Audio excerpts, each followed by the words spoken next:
Did he leave? He left. He left. Very still. Motherfuckers. So good. A little bit of chud in between. You said chud. The word chud came out of your mouth. Did I say chud? Hey, it's not about being the fastest. It's about making it a slow and pleasurable experience for everyone involved. Got my favorite bucket and it's time to eat ass. Oh my god, Steph. Martha is Martha is an identical twin. Is this my time to talk about foam again? Yes! Okay, so here's the thing. When you actually see the way the waves curl, they curl naturally.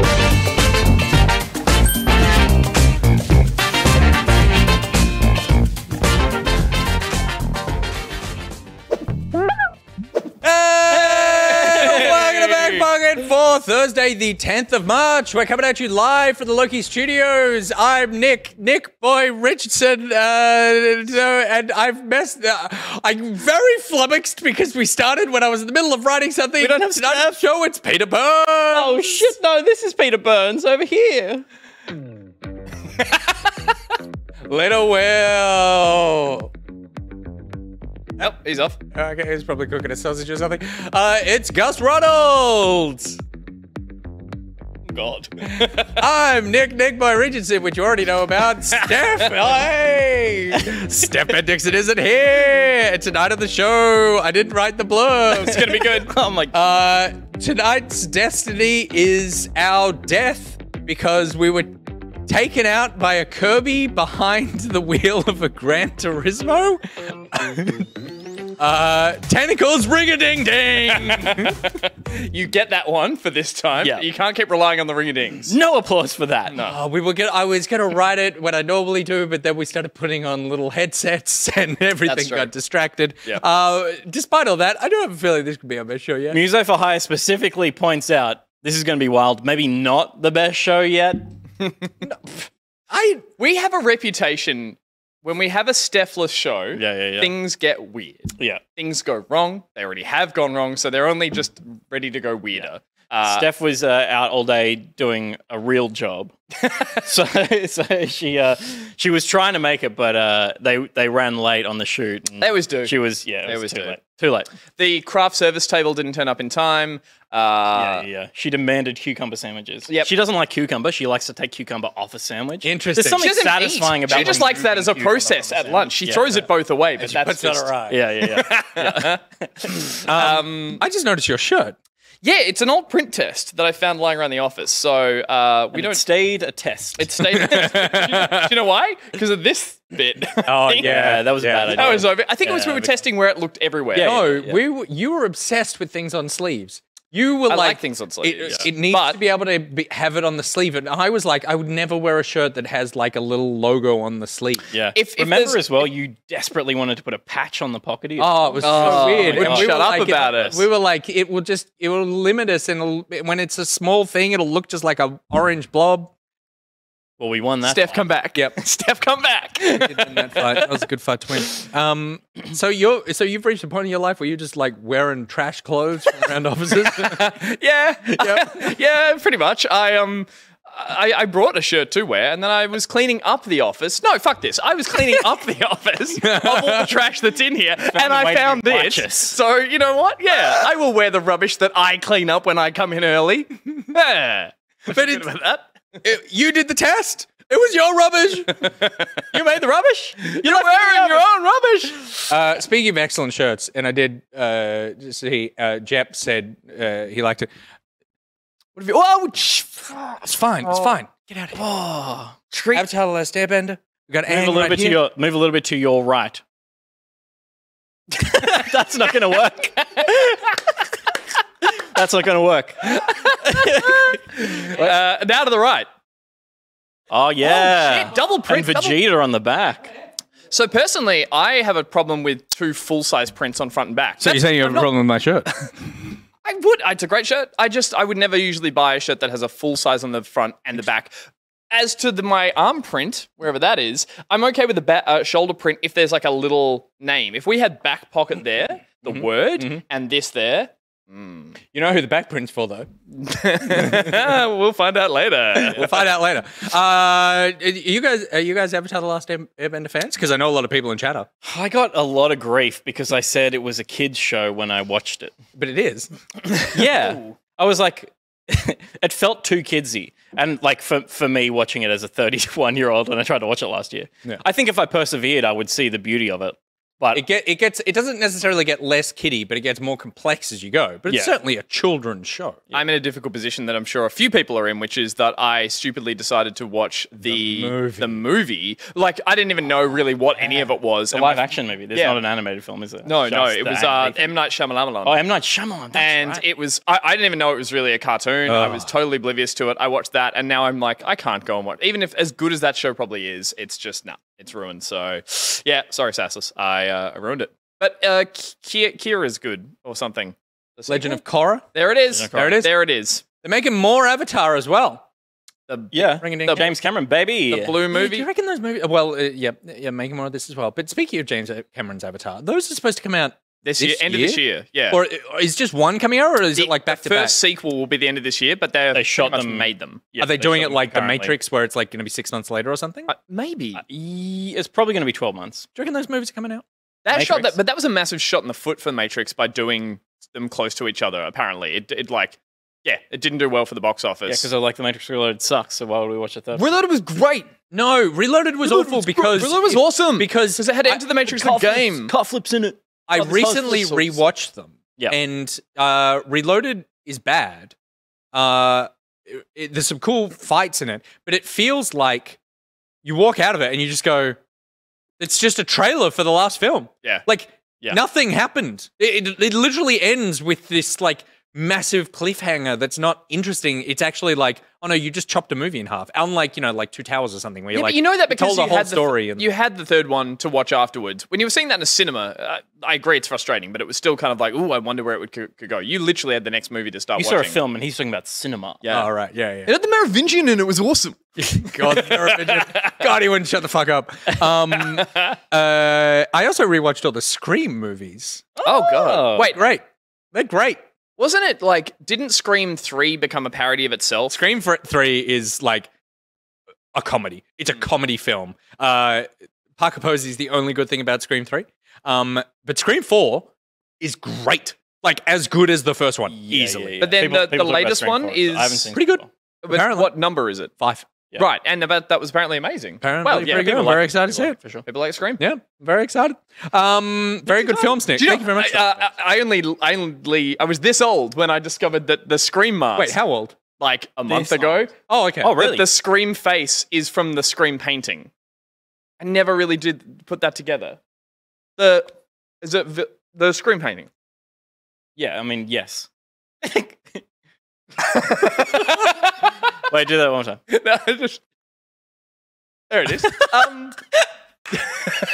That's a new one, and I've got copyright rights over that, Buri. So I'd like that one wrapped up for me and back in. That face. Vesuvius says no.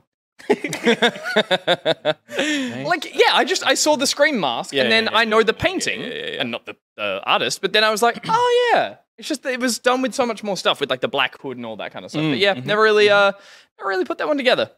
Yeah. I did not know that. Really? No. Oh, so right. You're agreed. Yeah, but I was this age. He's younger than you. Like the He's younger than That's you. true. Who painted the Scream? That's true. Edward someone. The Merovingian. Edvard Munch. Oh, Munch. It's a classic Munch. Don't pretend like you know anything about I art. studied art history. Oh, Munch. So I recognize artist names when they are told to me and know nothing Is about it Munch them. or is it Munch? It's Munchausen. It's Munch. It's not Munchausen.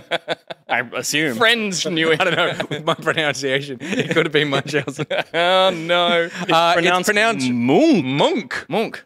Edward Monk. Monk. But yeah, so you didn't realize that the Scream was the mask as well of the painting. There you go. We're all in. I thought the painting. I thought that was inspired by the. I thought it was a painting of Neve Campbell. But in In Wild Things. Watching Wild Things going, when did I do that? Wild Things. They're remaking Wild Things, I think. What? Fuck off. Google it. Okay, but Before we get on with Okay, show, I'm pretty sure they're making it. A remake or a sequel or like A remake. Why? Yeah. No. what? We talked about remake films in the last Stephless episode because he made that reaction. Okay. Oh, no, it was the Wiggles. Okay, two things. One, why? Yeah. There's only one thing in that film that is Bacon's like dick. Sorry, there are two things in that film that are actually the reason people watched it. There's a skewered. There's at the end. Oh, I'm not. It's a spoiler. Skewered by Kevin Bacon's dick. Exactly. Do you know who's directing it? No. You will never pick. Judd Apatow. Good guess. Okay. Edward Munch. If it's in the Apatow realms, it would be... It's not necessarily, but it was good in terms of like, yeah, right. Shh, take a wild swing. Wild Swing. Wild It's- Things. It's going to be Ang Lee's. Ang Lee's Wild Swing. It will be the most fucking stunning piece of pornography you've ever seen. No, Sophia Coppola. Oh! Yeah. Oh, Great. that'd be She's sick. She's man. amazing. God. Yep. There you go. But that film is so... Yeah, okay, right. Maybe she'll make it good and dark and real and gritty. Yeah. Maybe she'll make the whole film just people whispering. Yeah, it'll be whispering sweet nothings and into you just ears. don't You never hear a anything. line of dialogue. Yeah, you don't. They hear a just single whisper line. at each other in the pool. That's all. There you go. See, everyone was like, talk about video games. And then I dropped the Sophia Coppola knowledge, and people were like, what? Isn't it? What? Have I been saying Coppola? Everyone says Coppola, but is it? Francis Ford Coppola? Francis Ford Coppola. No, it is And Coppola. Okay, right. And Francis Ford Coppola is funding $100 million of his own dollars to make a film he's been wanting to make for ages and hasn't been able to get funding for. Is it a gangster film set in New York City? No. Okay. Because that's I mean, yeah, of course. Why am I forgetting? Scorsese. Scorsese. There you does a bunch go. of that Yeah. as well. Coppola does that all the time. No, well, he made The Godfather. Yeah. But He's a gangster man. he's a gangster man. Because his career has gone. Yeah. But Did he retire? Isn't that he started what making retiring wine. is? He started making wine. And it went. And no, the wine's been doing great. And he's got $100 million to spare. And he's like, my kids are set up for life. They have their own thriving careers and stuff. Yeah. I'm really old. I'm going to die soon. I have all this money. I may as well do something with it. So I'm going to self-finance my own movie. There you go. Is it called like Francis's Cop a Lot of This or something? Oh, I don't normally agree with chat, but Steph, come back. And also, Come back, Steph. Sophia Coppola hates feet. Yep. So now you know. Does she?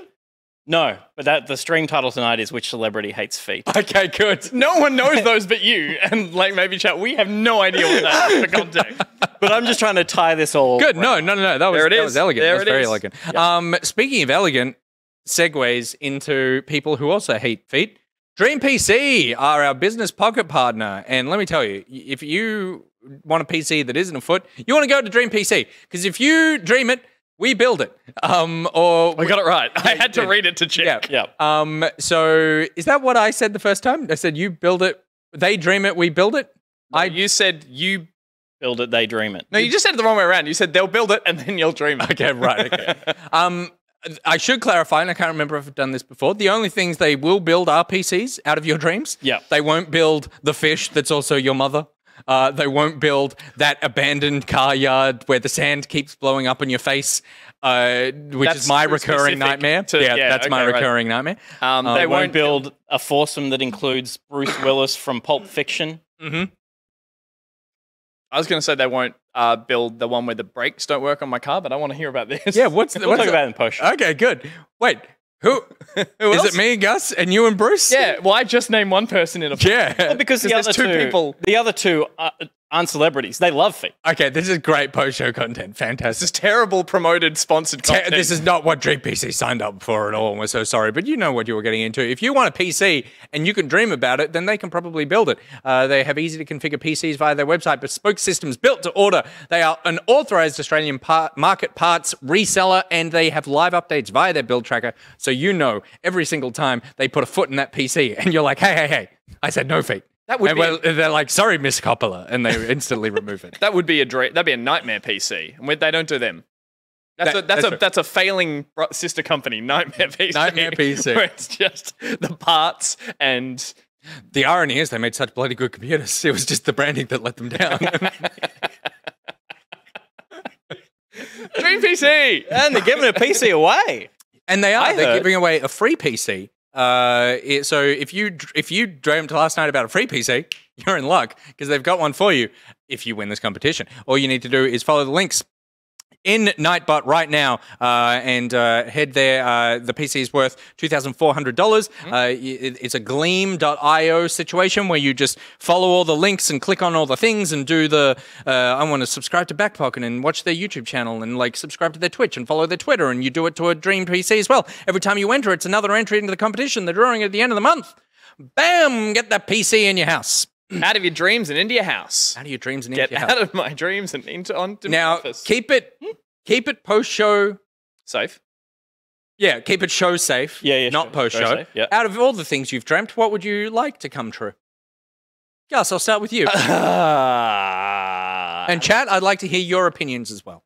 I dreamt once there was a tunnel that...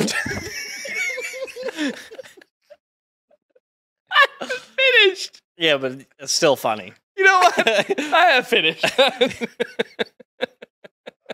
Unless this was in like... I could have said anything. Unless this was in like 600 AD and engineering wasn't really at the like tunnel building phase. I just kicked my way into the town hall and went, I dreamt of a tunnel. This guy's got a crazy idea. Whoa. Underground bridge. His way. Get the hell out of here. Underground bridge. That's what they called them back then. Tell us about the tunnel. It was... It's actually quite boring when I finish the story. Yeah, no shit. It was a tunnel from Sydney to Melbourne that was like really short, and so I could just like travel home to Melbourne. It defied physics. Okay, It's like literally, I was like, "Oh, you can just drive through this," and it took me like 10 minutes to get home. And the weird dream part was the bit of like no one understood why it was there and they weren't using it. And I'm like, "Why has no one used this?" And everyone in the dream world is like, "Why would we? We can travel for 9 hours instead." And I'm like, "Oh, you don't make sense, dream people." And I was like, "This will make my commute far easier." And one day it'll make a snappy punchline on an internet show. There we go. I'd like that to come true, but Steph has been. I said this just before we started the show that I think Steph is getting a little pissed off with me because I keep laughing at her and thinking that a lot of the things she says are like hysterically funny and not just like yeah. And I'm genuinely not. It's her phrasing with things and often her pauses. Yeah. Sure. And you would know this living with her, that she just has this thing of like she'll say something really earnestly but put a pause in a weird moment, and it's so weird. You just totally Stepped it with that pause after tunnel, and it's just like that's the dumbest thing ever. Oh my god! You're the common factor here. Well, you're both pink by weird things. Yeah, but no, it's funny to me as well. He's just not. I don't find it hysterically funny, but it is. It's that you're both storytellers and you're both setting up context for the story to come, but you're leaving a pause as though something dramatic has happened after saying something so mundane, like I dreamt of a tunnel, or like I have a short torso and therefore wear denim and I love denim. Yeah. Those things, you need that context for the story that's about to come, but they're both mundane points. And they sound so weird next to each other. Yeah. I blame live entertainment. You have to pause for a second You're and think. entertaining people. There we go. There's nothing wrong with it. I think it's great. Like You entertain Nick endlessly. I just wish I wasn't drinking all the time when you guys say them. I'm just sad the focus has really shifted from my short physics-defying commute tunnel dream. Because it was Sorry, so explain what it was. I can't. Defied physics. Okay, right. Okay, unexplainable. Cool. Wait, so you go in the tunnel and what? You stuff? That was it. I'm sad that you get to Melbourne quick. Yeah. It was a warp. It was a warp tunnel. That's the dream? That's the dream. Oh, no, but to be fair, we did say, what is your favourite dream of all time? I said, what are the things that you would like to come true in life? And that would be really handy for you, like genuinely. Okay, good. Yeah. Peter. I don't really retain my dreams that well, but I did when I was younger dream horrific things all the time, like horror stories. Mum always thought I was going to grow up and write like, you were a Stephen King style like horror short stories. I would like dream that I was like walking along this like wharf, big stone wharf, and there was like an Endeavour an Endeavour style ship like docked at this wharf, and old decrepit and like blood started pouring down the masts, and then this like Yoda like troll figure was on it and like trying to lure me onto the ship, and like I was having this dream when I was like 8 or 9, and so I could explain what happened to Mum, and she was like, "That's fucked up. What are you watching?" And I'm like, "I guess Empire Strikes Back." Ghost Ship, Titanic, and Empire Strikes Back, all in that order. Yeah. So they're the only things that I really remember because I described them to my mum. And you don't want but I don't really remember my dreams after that. You don't want those to come true. No. He didn't really meet the brief, did he? No, not at all. It was a dream. That's fair. Like a PC. Like a PC. Okay, good. Let's move on with the show now. Should we talk about some video games? Yeah. Sure. I think everyone's excited too. Let's get on with the video games. I'm just saying, what y'all been playing? Presented by BuriBuri. Oh, goodness gracious, BuriBuri. I saw that you gifted 5 subs at the beginning of the chat, beginning of the show, beginning of the stream, when we were still in the holding screens. Thank you very much for that. Your continued support astounds me, considering how badly I treat you. And I realized in the drive here that this segment, out of all of them, is like, you can only take this segment if you are strong enough mentally to be comfortable having beef with me.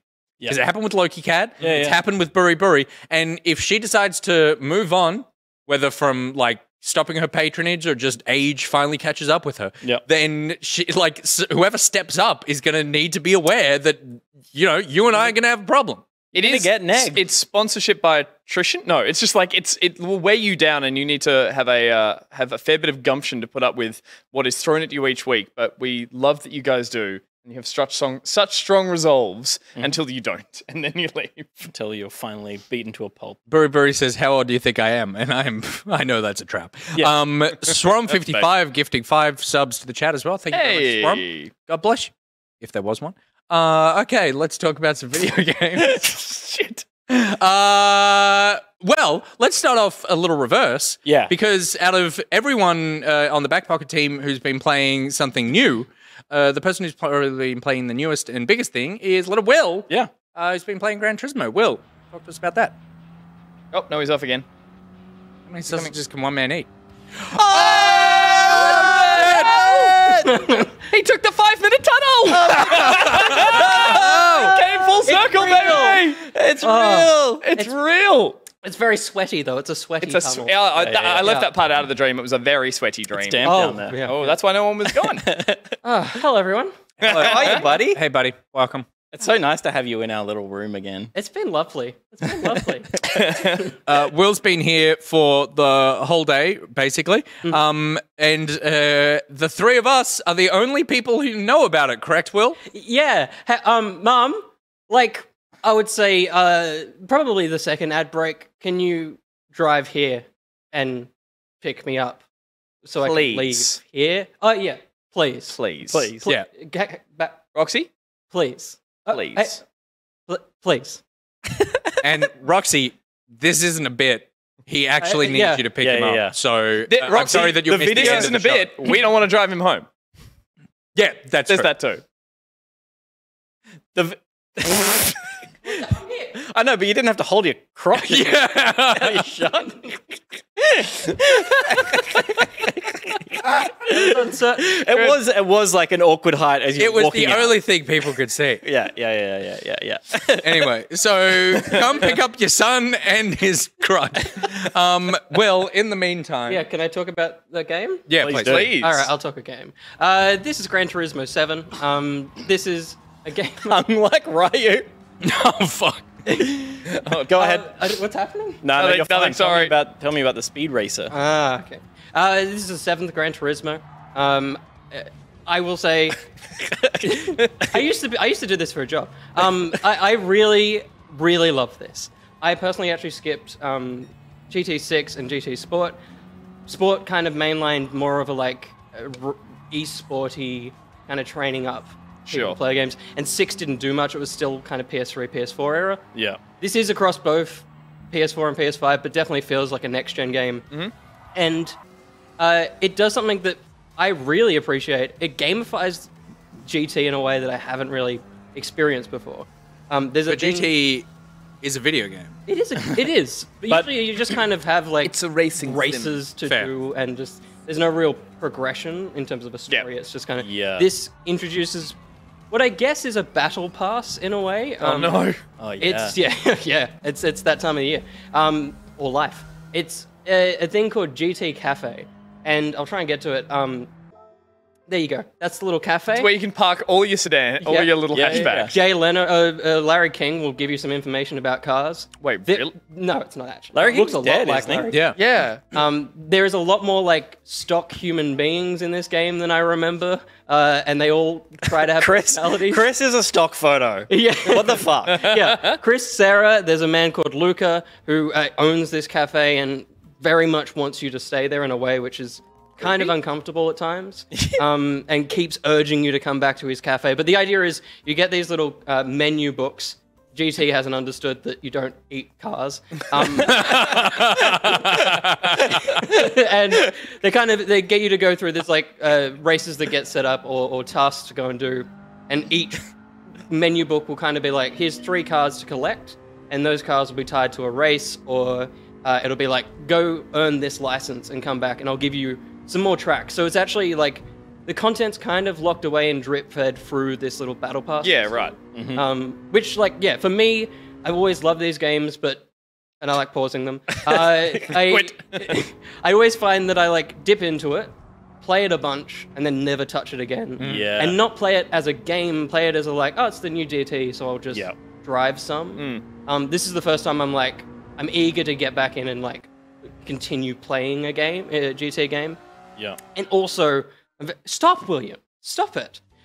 You can do split screen, which I think has been absent in the last 2. It's definitely not in Sport. It might have been in 6. And like, this is the game I grew up playing with Dad. Yeah, and I'm just so excited to be able to like drive cars in next gen. That's it. Tonight, once he comes and picks you up. Yeah. Please. Did you bring your console in the game? No, I'll just buy one from a shop. There you go. That's that easy. Yeah, it's very easy to pick. It's always weird because like this series is often touted as like it just pushes the boundaries of like how good games can look. Yeah. And race and car games often do. And then doing split screen is that thing where you can, I'm assuming, have a noticeable downgrade when you have to split the power processing power into 2 screens. And I haven't actually been able to try split screen. This is the fastest race I've done so far. And the thing that's interesting they've done is I'm letting it play out. Is that the Mr. world, Bean 5000. It doesn't get much faster. There's also a massive hill coming up. The thing that they've done is good cornering. Yeah, it's going to cost me. They've kind of focused down the graphics on the car, and the world is fairly low res when you're playing. Sure. Yeah. But in replays, and Sorry, is this mode, in slow mo? This footage? No. What the fuck is? Yes. I got Oh, it's gonna. They're going downhill. Oh, yeah, I'm going you downhill. gotta roll fast over here. So it kind of there's definitely like it definitely feels modern. It doesn't feel like how Forza kind of looks at the moment. But once you watch it in replays and when you get up close to the cars in photo mode, that's when it kind of unleashes the brunt of a PS. Like there's only ray tracing in the replay. Really? Yeah, right. Yeah, so it doesn't. It can't render live. it real time. Yeah. Okay. Yeah. Which cool, is interesting. it's like I definitely understand on it's on a next gen console, you kind of expect it. But playing the game not as an onlooker, you're only looking at the car. Like the world and everything else is not really like it's beautiful to look at in passing, but that it doesn't come into play until you watch a replay. Your mum's on your Twitch account. Of course you. Said, I don't believe this. ... Roxy. So believe it. Believe it, Mum. Believe it. He's here in the for my flesh. sake. Can I ask? Because I like racing games, but I definitely lean more towards the Forza Horizon or Burnout style stuff. Yeah.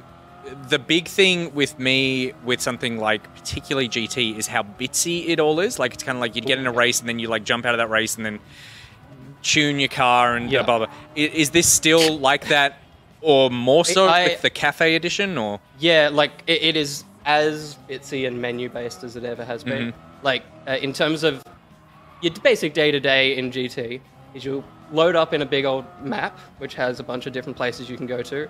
You click into the cafe, you talk to Luca, he tells you, here's your board of car races to do. Then you go out of the cafe, into a thing, into another thing, click that race, play that race, come back, go back 2 levels, find the next race. That it is as bitsy as ever, and it's still the weird clicky thing that GT's always had, where it's like a cursor on a screen. It's yeah, I saw that. It's like, that's such a weird design thing. Yeah. It's never been a PC game. Why is there a cursor over the menus? It totally, and yeah, it's a strange thing. This almost, in a way, feels...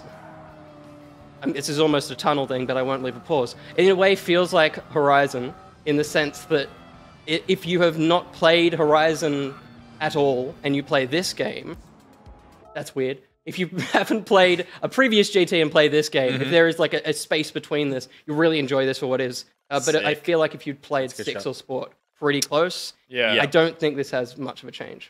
Your mum says, Dad just got back with pizza, so can you tell him where you are? Oh yeah, Dad, I'm here in Sydney. And? Oh, you need to pick me up. And? What is it? And? Please. Oh yeah. Please. There it is. And also save some pizza. Yeah. And save some pizza. Yeah, bring some pizza. Bring some pizza. Do you think the cafe is a good addition, or is it like halfway to a thing that they're working? Oh, can I add to that question? If you weren't playing that mode, can you just pick a car on a track and like play? And can I add to that question? When you go to the cafe and Chris is there, can you flirt with him directly? Yeah. Well, so that's the greatest thing about these new personas is that you get to kind of build a story with them, and you kind of add there's a level of like, you know, I met Sarah very early on, and she kind of was like, okay, cool, like, I'm going to be helping you through this. First up, let's go buy a car together, and then she took me to a cafe. Like, there's a bit of... Does she open with, you're pretty hot out there, you're going to need a sponsorship? Oh, that crap. No, they're a lot more... less energy than... Oh, yeah. Okay. But yeah, no, to answer it, I think the cafe thing, for me, has definitely, like, made me want to play the game a lot more. I don't know if they're ever not going to be that way with their menu system. I think they're very stuck in that kind of... It's been there from the start. So I don't, like, there might be iterativeness to like being able to click on a car and go straight to the race and stuff like that. But as a system to like make me want to play the game, I'm happy with that. But Gus, totally, it locks away a lot of the content. Yeah, right. Like literally, the progression of it is you start the game and it's like, hey, there's a championship thing. Play one race. That's the only thing on the map. And it's like, let's go to the cafe.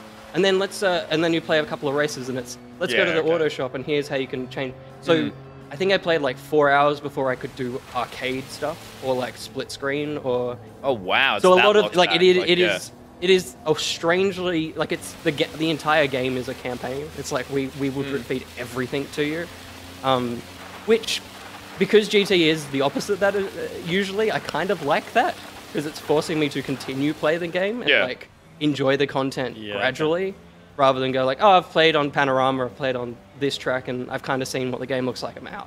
So for me, I think it helps, but I think if you want to jump in and just drive around like a Forza or a Burnout, it definitely is not that experience. It is weird. I'm almost feeling compelled to pick this up because I got really into it. I'm not a big racing fan, but I got really into like, I think original Xbox V8 Supercars 2, which had all the disciplines, but everything was locked, and it was this level of like, race a car you don't want to drive in, but do it perfectly and then get the next car and the next car. And I loved it. And I was like, I'm hooked on the simulation element of it as a racer. And I've never played one of these before. And they're so damn sexy that I was kind of like...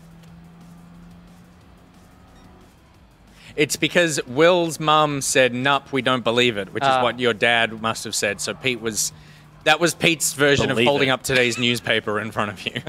I thought that was prompted in the chat. I'm like, there's no way. Someone's asked him to kiss him. But I forgot where I was. You want to play Gran Turismo. That's what it is. Oh, your crush is what. Okay, cool. So you're going to keep playing it? I am. I'm very excited to because I've still got tracks that I've never played. Is there a car and or track that you're holding out for? I've just gotten to Mount Panorama, and that's the one that I was very excited to jump into. And actually... The biggest downside to this game, I'll say something nice after this, is that there is microtransactions. In that the credit system, you can buy credits to up that. And I don't think that's been in a GT game before.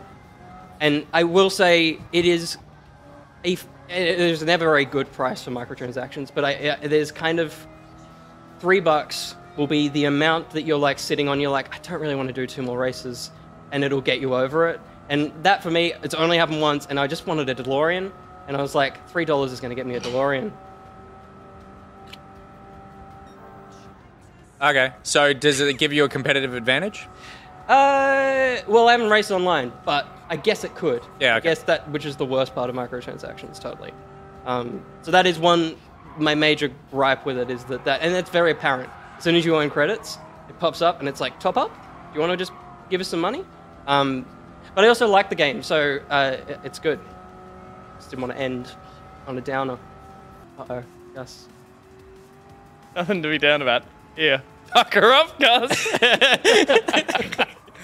I thought you read my message. I forget. My message. What did you say? Now suck, Gus.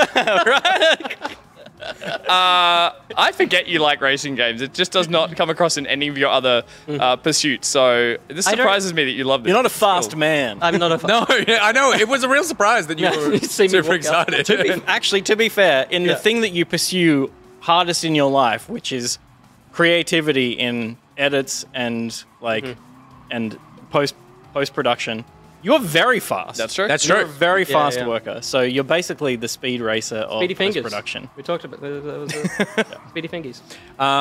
Cool. Well, that was a surprise that GT is pretty good. It's a surprise that Will's here. And it's a shame that Will's parents need to cancel the key party. Gus, what have you been playing this week? I firstly have finished Horizon for the Game Club. So I finished the campaign, had a great time doing it. All those VODs are up on YouTube, and I might go back and do some side quests. But yeah, really happy with how that turned out. We'll talk more about it in the Game Club that we'll do in a couple of weeks.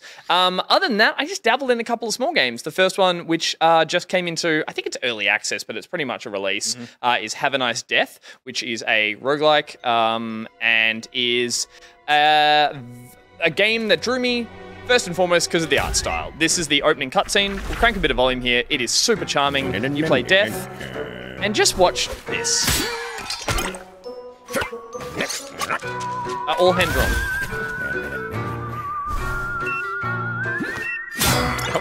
That's rough.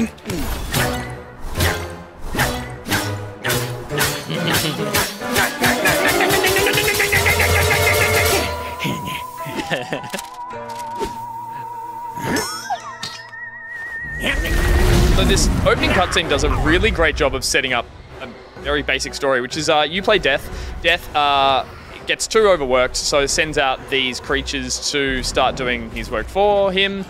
They go a little overboard. They start draining so many souls into the underworld, and of course, Death's job is to do all the paperwork, and then you find yourself overwhelmed with paperwork, and Death has to get back out into the field, so to speak, and start taking out all the excess dead souls, I assume, because again, there's just done so much style straight from the beginning that I was captivated from the opening cutscene. But from trailers and stuff, I was like, I have to give this a shot. The game is a side-scrolling roguelike. I would say most akin to Dead Cells is the most recent thing I've played that this feels, in fact, almost kind of identical to, in the sense that you are running through what I believe are procedurally generated areas. You are getting to the end of short little runs, taking an elevator either up or down, choosing where you want to go from there, if it's a really difficult spot, if it's a much easier spot. There's mini boss encounters and larger boss encounters. And yeah, as you go along, you will earn currency or currencies that you can use when you finally do die, and as well as that, you'll pick up power-ups that fit into 3 separate slots that can be switched out as you go. They give you projectiles, they give you passive boosts, all that kind of stuff as well. Is that what's happening top left? Top left, you've got, I think, the 3 buttons on the controller apart from your standard attack. And that's about it, I think, in terms of how it's explained. Nick, you're playing this too, I believe. And are you having fun with it? Yes, I am. As you said, the art is amazing. The art, the sound effects, the design. Glossy as. It's so silky smooth the way it plays and looks. Almost too. Correct. Everything is so produced that I don't know how to properly explain this, but it's kind of like I don't know where to look sometimes. Like it feels like it's so perfect. Like a multi-camera studio shoot, totally. Twitch show. Just overkill bullshit. It's just like wow. Talks about short, sweaty tunnels. We know what you get over yourself. You're trying to make up for your lack of interesting personality. Yeah, exactly. Graphics. I think that I love this style of game, and I'm looking forward to playing more of this. My one thing when playing it, it's hard to put my finger on. The movement feels strange to me, and how to describe it. It's the character. It's not that the character feels floaty. It's almost like your movement has an assist on it or something. So when you go to jump somewhere, it almost feels like as you're jumping, you're being pulled towards that thing. And so every jump feels like I've gone a little higher than I thought I would.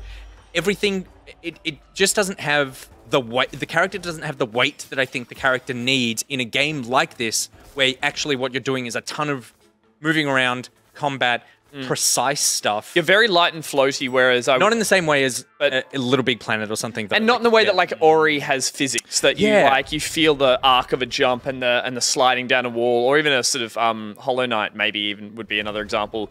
That I agree. It's like you almost feel like you're in a bit of a flash game. The controls and maybe it's the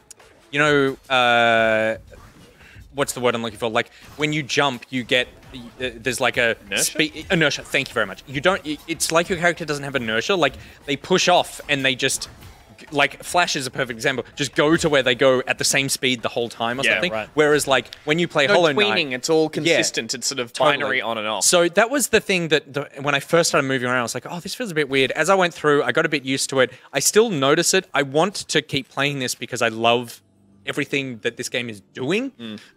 So I hope that that's just something that I adjust to. Yeah, using that comparison of it feels like Dead Cells, the more I played it, the more I was like, kind of want to go and play Dead Cells because I really gelled with that art style, with everything that did on a visual and a physics level, and it then had that really compelling gameplay loop of, well, even if I die, I can just start again and it's going to feel a little bit different. I'm with you. There was too much to take in visually. I was playing this, I believe I'm playing on PC. I think that's where the launch is. I don't know if it's Steam Early Access. That's okay, right. So maybe a bigger TV or on Switch, it might feel a bit better, but ultra wide, it didn't feel like the best way to be playing it. The resolution was almost too large.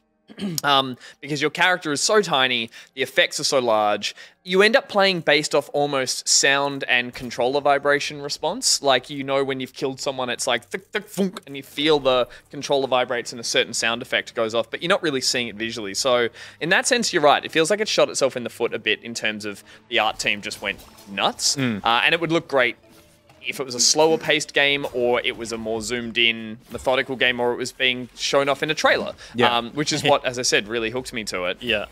What state is the early access in currently? How much of the game exists? Because do you get this sense that the developers have released this in a state where they are still trying to tune the systems of how it feels? They've put a thing up of like where they're at and stuff. It's going to be about a year.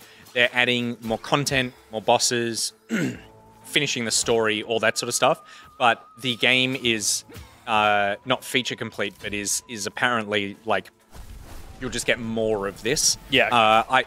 But it is still early access, so maybe they will take some stuff on board. I don't know if other people have sort of felt the same way as we have. It's the art thing's definitely harder, and it's almost like I don't know what to tell them to pull out. Yeah. I thought it was full release, and then I bought it and was like, oh, it still said Steam Early Access, but it was like, that little disclaimer up the top was, as you said, it was like, we're kind of feature finished here in terms of how the game will play. And in terms of how it does play, it doesn't feel broken or bad, it just feels different and maybe doesn't gel with you, and me too. I was sort of like, this doesn't feel as good as it has in other similar kind of games. But I'm with you. I want to keep playing it to see if it really gets its hooks into me. I got to I beat the first area boss that I found. I don't know if you got to one of them yet. And it was like, is that at the end before you make the choice of which level to go to? Or you go through a few of those. Oh, okay, yeah. No, I've gone through a couple, but I haven't yet. Yeah, it's cool. You go through a few of them until, I think Dead Cells did this too. Eventually it says you get the choice of 3 levels to go to in the elevator, and then you get a choice of another 3, and then 2, and then eventually it's like, you need to go to the hard one now. Yeah. Okay. And that has a boss at the end of it. I assume maybe you get a persistent reward at the end of that. And the boss design was really cool, and it was very akin to a Binding of Isaac kind of vibe. It was very messed up art style, messed up boss design, and I love this kind of style of game. So yeah, The only other thing I'd ask is, it looks like you have a reasonably large health bar, if that's what I'm seeing top left.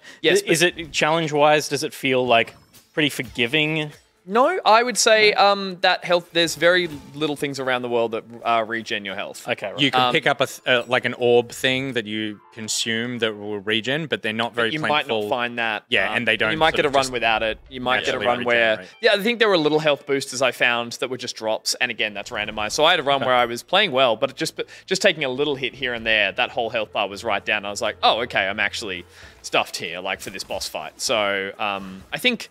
Yeah, I don't think it's gone in as a punishing level of difficulty as one of those like super hard to get into games. It does feel easy to play at the start, but I'm sure the challenge just ratchets it up very quickly. And also, a lot of the time with games like this, it is about you got to do a couple of hours worth of runs to start getting a build and to really go, oh yeah, this is worth my time. I didn't buy anything that I could take through to another run yet because I only did about 4 runs, but I did see you come through to the lobby area and it's like, oh, there's everything you've found. You don't get to reuse it, but it's like you can see a tally of all the power-ups you've found so far and the ones you haven't, and then I'm sure there's a way to essentially buy that power persistently across your runs, as all these games do. Yeah, okay. So yeah, cool. That's always super rewarding regardless, so yeah. We got rated by Miles. Hey! So thank you very much, Miles.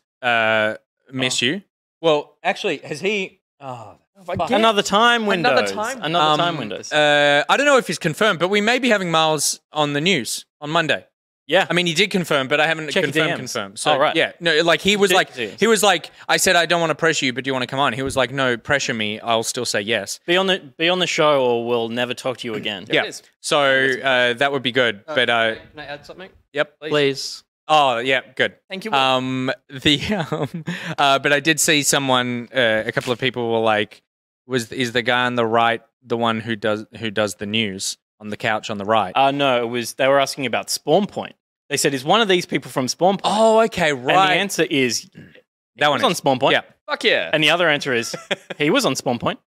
Swear, Will, you can do it here. No. I'm not going to cut. Say fuck. Please. The ABC trained him too well. They trained him too well. They did. Miles, I'll send you an email that I send to everyone who's on the show, and a lot of those people I don't have the same kind of relationship as I do with you, but I can't be bothered rewriting that whole thing in just a casual vernacular. So just pretend that it's not weirdly formal, even though it's just us. Miles, good. Okay. I'll send you. Oh. Because no one kissed me. So there you go. I hope you watched he probably didn't see the previous part of the show. No, he definitely wasn't here for that. So. Yeah. So no one's ever kissed Gus. What else have you been playing? What else have I been kissing? Yeah. I've been kissing my sweet, sexy tentacle hands. Oh yeah. This one's for a certain somebody. I picked up my VR headset again. What was it? This? Someone will put graphics on that for the intro next week. It only the intro next week. It just needs to be this. Tentacles. Hang on. Yeah. Now kiss him. Hi, Miles. Enough of that. I picked up my VR headset again to check out a game that was actually on my wish list. I didn't really done this on my Oculus, but you can say, yeah, I want to play that game when it comes out. And that game is Tentacular, which is a struggle of a title, but it is essentially a game where you play a giant squid and you have tentacles for hands. More? Okay, let me go on. It's a very fun blending of... Go full screen couch. I was on the teeth. On my tiny teeth. You were saying? I was saying. Blink. I was saying gameplay. Tentacles.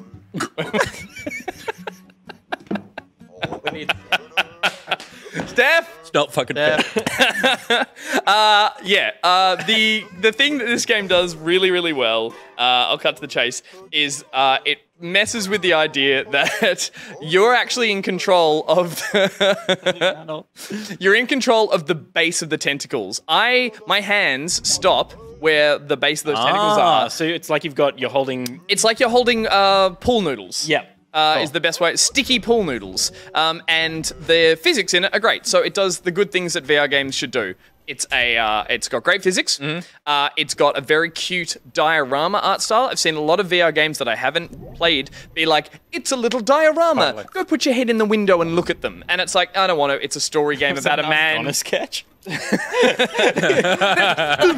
them. Go look at them. Look at the little people. Look at the people in the. Look at them. But there's usually nothing to do apart from that. Put your bloody head in there and look at them. Put your bloody head in the tentacle. There you go. Okay, where are we? Usually there's nothing fun to do. This sets up a cute island and a very cute little story, which is the beginning of it. You find out you're adopted and that your little sister isn't actually your sister. And it's going with the cute, charming aspect of the whole town has been pretending that you're a local citizen there and that there's nothing strange about the fact that you're a giant octopus or sea creature. So all the townsfolk are really lovely and they start giving you jobs around the town and you then proceed to do them. They involve things that are just like physics-based puzzles, but they're all different. This is just like some tutorial stuff to get me into it. Eventually, there's a story, and the story gets fucking weird, fucking quick. The story just, on the first main story mission, just throws you a curveball. And I won't spoil it, but I was like, okay, they're going to get batshit crazy with this right off the from the beginning. Yep. And so I was keen to find out what that was. It also does a really nice thing, which is they are little puzzles that sometimes are precise puzzles. So you've got a little quap element where you're like just trying to do something really tiny and you're a very cumbersome, large creature. And in that sense, that's really fun. And then it gives you a sandbox and says, if you're getting tired of the story in between, go mess around in a sandbox that is, again, the suckiness of the hand physics and then the toy box nature of literally putting all these little AI elements like cars and people on an island and then just destroying it, putting explosions in there, all that kind of stuff. It's the stuff that VR does really well, and it seems to be ticking every box in that sense. Cool. Can I ask, with VR, obviously a lot of the time it's trying as hard as it can to match your hand movements to the game. This is not a hand, it's a tentacle, so there's more. And also, part of the fun seems to be that you're not incredibly precise. Yeah. Is it very precise and it's just the fact that your whole tentacle is sticky? Or is there some sort of like, you're struggling against the tentacles? No, you never... there is an element of chaos attached to the fact that, you stick by pulling the triggers, so they're not always sticky. So you're gripping things with the suction caps underneath. But they stay pretty taut, so you can use the tip of it to pick things up. Cool. And so, no, you're never fighting against it. I think that's a good choice, because if they were wild and wacky and it was frustrating, the frustrating part is the physics, and that's a fun frustration. The one thing that I will say is the precision of it comes into play because all the little, what are they? They look like, who are the rip-off Lego ones with really big round heads? It was like Duplo, kind of, but there was a knockoff. Duplo was a thing. Duplo was a thing, but they used to have big round heads with peg bodies. Big round heads with peg bodies. Oh. That's what all the little characters are. And to get them to go through the story, which there's probably a bit too much dialogue, I think the writers have too much fun. Mega blocks? In this? Yeah, it's all little these little speech bubbles that come up, and to progress through them, you have to tap the thing on the head.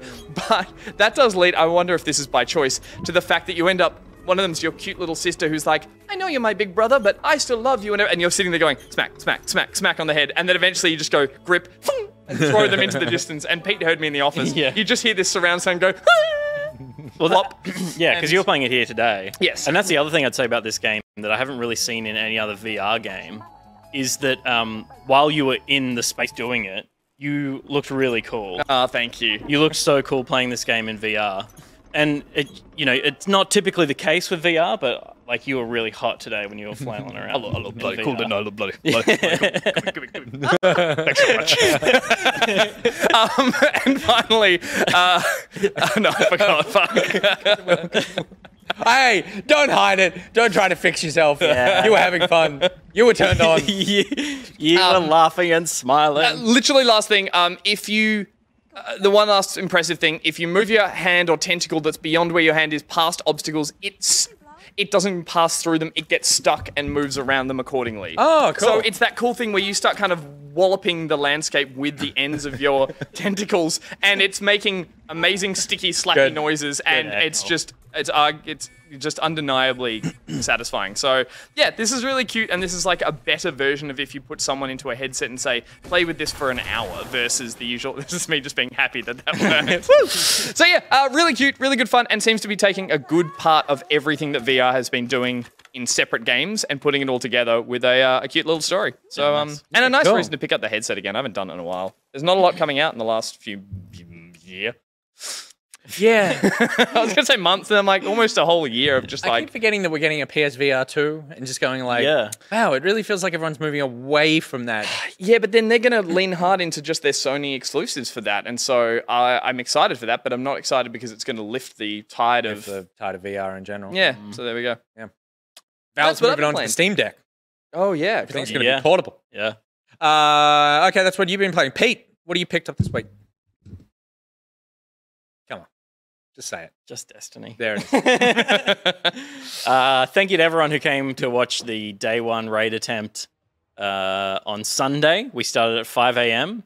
We played for, I think, 19 hours straight. Fuck. And we didn't finish it.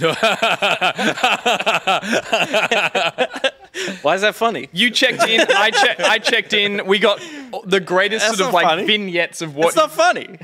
Just the slow disintegration over. It was great. It was great to forget. 11 hours onwards, it was just bad news. It was great to forget you were playing it and come back and just see like the lighting change, your hair, your eyes. So for those who are unaware, raids when they first launch have the opening 24 hours is contest mode. It means that Bungie have made it particularly challenging to complete, and that's a fun thing, apparently. And so sorry to interrupt. I genuinely didn't know this. It's harder than it is now. Day one. Oh, right. Yeah. Day one is harder than day. Has that always been the case with every raid? Yeah. All right. At least with Destiny 2. I can't remember what the cadence was cool. earlier on, but it has been. I learned something over the last few. There were some to cut to the chase. There were some technical difficulties at the start with the servers. So they extended the contest mode to 48 hours instead of 24. And we did end up going back and finishing it the next day. Congrats. In under 24 hours. So we did it within a 24-hour window, but that window was 19 hours and then 5.5 or something the next day. So really proud of the boos that we got through that. Who was the team? The boos were Reese Wild, Avexia, myself, a pawn called Bishop, Eva Ray, and then it was Tim, and Tim subbed out, had to drop out at one point. No, Tim just disappeared for like half an hour. Reese had to leave, and so Sam subbed in for a few hours at the end of the first session, and then it was a mix of people the next day. It was chaos. This I believe is the hardest raid ever, based on the amount of people that completed it. Based on the amount of people on social media talking about being frustrated. That's what I got. Our session, we got to the final boss and we got to boss damage in the final boss. And so effectively we had learned the entire raid. And to me, that was the most satisfying thing. Yeah. At that point, I felt like we had succeeded in seeing the raid. It was disappointing that we weren't going to beat it. All you get is an emblem. So you get a little badge of honor to run around and show other people that you did it. But I would have been happy to getting that far. I was proud of us for getting that far, and I needed to sleep when we stopped. Yeah. So I was happy to call it. I'm glad that we got the opportunity to go back the next day and do it. And the reason you got through it the next time, just freshly. People had finished it. We'd slept, so we weren't exhausted. Yeah, and there were strats already out of how to do boss damage, basically. Cool. So we just had to execute. Still very difficult strat, but we managed to do it. Special shout out to Pocketeers Smoth and Pyro Zero. They weren't on the booze. They played in a different squad. They finished the raid on day one. They were the 112th team or something in the world to finish it. Holy shit. Which is not only a testament to skill, but an understanding of the game, an ability to adapt to strats like really quickly and try new things really quickly. And 113, says Smoth. Just amazing. Just an incredible accomplishment. They're insane gamers. I was tuning in at one point, and someone on your team said, if we win, we're still in the top 400. And someone was like, I don't care. Like, this didn't matter by that stage, but still amazing. Yeah. Incredible players, and were downplaying the accomplishment that they achieved, but I mean, just incredible. But yeah, the encounters are based around symbols and doing crazy amounts of damage. Yeah. So Nick, we jumped in day 3. Yep. So contest mode had ended, and that's where it becomes a much more achievable task. And we tackled we got through half the raid. We did the first 2 encounters and the jumping puzzle. Yep. How did you find it? I really enjoyed it. I thought it was great. This was my first... Been playing Destiny since Destiny 1 on and off, but this was my first raid. And yeah, I thought it was phenomenal. First off, the design of the thing visually was spectacular. It is such an epic, huge space to be in. I liked... I think I like this the most, this first puzzle encounter thing of reading the symbols and like finding the rooms and getting the right glyphs and all that stuff was just really good teamwork in that. The second major encounter where we're running into those rooms was, I do think really good. The one thing was like, it throws so many symbols at you that you need to start remembering, and with no context of things and having to come up with a naming convention for everything. Nicrotex was a big not help with that in terms of his naming convention that he'd put together on Twitter, which is hysterical and very useless to yell at. Yeah, I had a blast. I loved playing. It was you, me, Steph, Nicro, Eva, and Arcade Blob, and I feel like that was a great group of people to be able to do this with. Yeah, I can't wait to finish it. I think we're going to try it this weekend. Yeah. Maybe. But yeah, it just...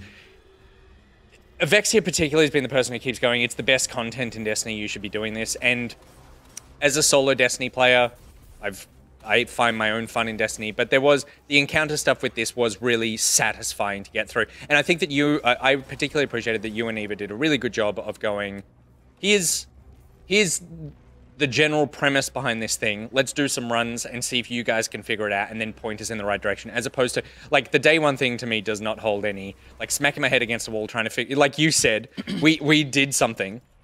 You were like, okay, so you shoot this crystal and it'll open up these doors. And then and then you said, it took us 45 minutes to realize that crystal opened the doors. And it's like, that you would have been satisfied. That's not fun. Yeah. But yeah, I had a blast. Did you pull off a couple of Steph Sea of Thieves? Oh, I wonder what could be around here. No, Pete doesn't. We had the specific no koi. Yeah, good. Yeah. That's Skull's gold. I wonder what that could be. I love that. By the way, there was one moment where I went insane and needed to face around. Group gaming. Yeah, right. And voices, but yeah, just the things where I'm like, oh yeah, this is why I don't like playing with people. But I pushed past that and ended up having a very fun time. Yeah, I love the boss encounter as well with that second one. I love the visualization of this guy powering this thing, his weird backpack of energy as he's storming up and the bees coming at him. Yeah, it was dope. I don't know what you're talking about, and it was sounds the shit. great. See, those bees. I know, but man, backpack bees. Totally. Yeah, it doesn't mean anything if you Destiny. But yeah, it was awesome, and I definitely recommend if you play Destiny and you haven't done the raids, don't listen to Avexia, listen to Nick Boy. The raids are a good time. So I'm looking forward to doing the other. Yeah, and join the Backpocket Discord server, and there's a big Destiny community within the server, and we'll absolutely find a team of 6 who are willing to introduce you to the raid. It is a very challenging raid. This is, I think, the hardest raid in the game in terms of the amount of knowledge that you need to retain throughout the entire play session. Mm-hmm. So it is a diving into the deep end. There are raids with hard to execute mechanics, but simple mechanics to understand. Yep. Whereas the mechanic is simple to understand, but it is asking a lot of you. It's convoluted by the amount of variation within that mechanic. So, like, rough length of time from go to O, if you're playing with a couple of people who know what they're doing, or even a couple of people that know what they're doing, we'll probably do a 6-hour run. Is probably what we'll do.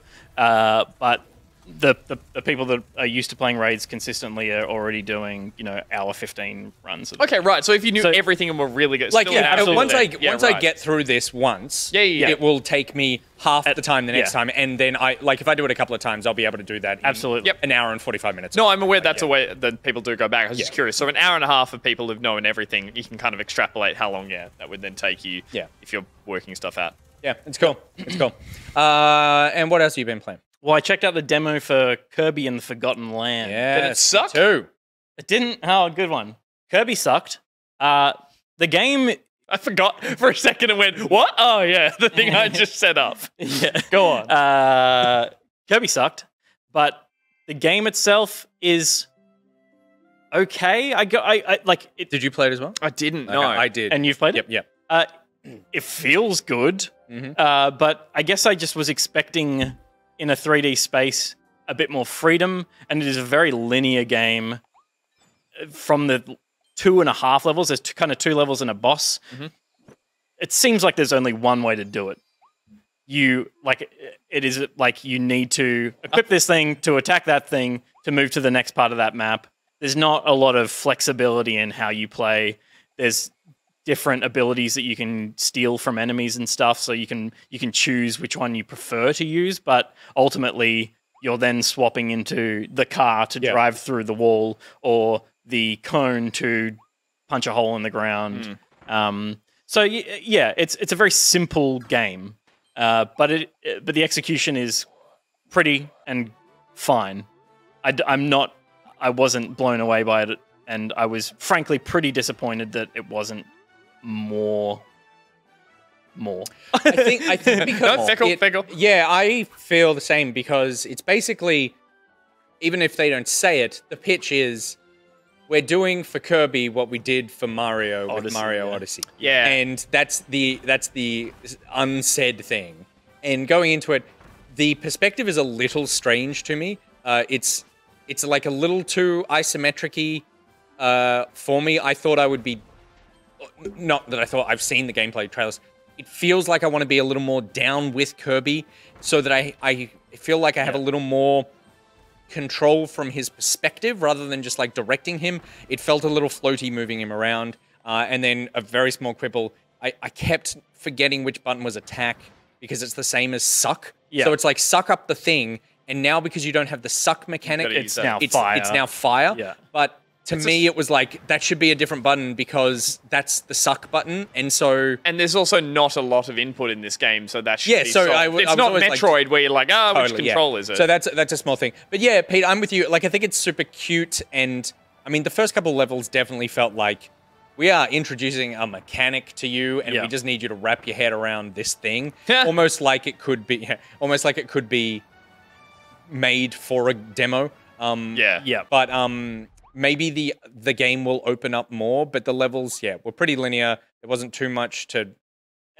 do in them. Yeah, and we saw in this demo the things that I'm hopeful of. We see in this demo the vending machine, the cone, the car, the things that were in the trailer. You do them all. Yeah. Yep. And so I was like, okay, so potentially that means that I'm going to get 3 or 4 contextually relevant things every level. Yeah. And therefore, it's like there's going to be just a million of these things in the game. And that's enough of a reason to go next level. I want to see what they are. But you're right. If it's no more than the sort of 7 or 8 things they showed off in the original trailer. If we're going to revisit Vending Machine in a space world, like... It's done with you. Yeah, no, thank you. Yeah. There are, I think, 3 more in the newest trailer, like a flying one. You're it's like you eat a boogie board or something, and you can fly as a boogie board, and there's some other things, but I hope that it's not too limited. I hope they just go crazy with it. And the other thing is, and right at the end of this clip, or nearing the end of this clip, maybe like 3/4 of the way through, is the boss fight. Mm-hmm. And the boss fight itself was a decent Nintendo boss fight. Yeah, you kind of choose the ability that you enter with. This footage shows the same one I did, which is a freezy attack. And then you have a boss encounter with, like, you know, learn the telegraphing, dodge the ability, get a hit in, move away. It's not 3 hits classic Donkey Kong. Ooh. It's got a health bar, but it's yeah, it was actually interesting. There's a hard mode as well, which I played the hard mode, which was still very easy. Okay. But it means that you're at least like have to think about what you're doing as Well, I opposed was to gonna just bring being up- like Yeah, a but it really was- passive experience. Yeah, I mean, I think it's still very... I mean, it is just the first couple of levels of demo, so who knows? But the hard mode still felt like, oh, this is just a basic game. This is normal mode, yeah. And I think it is aimed much more for kids than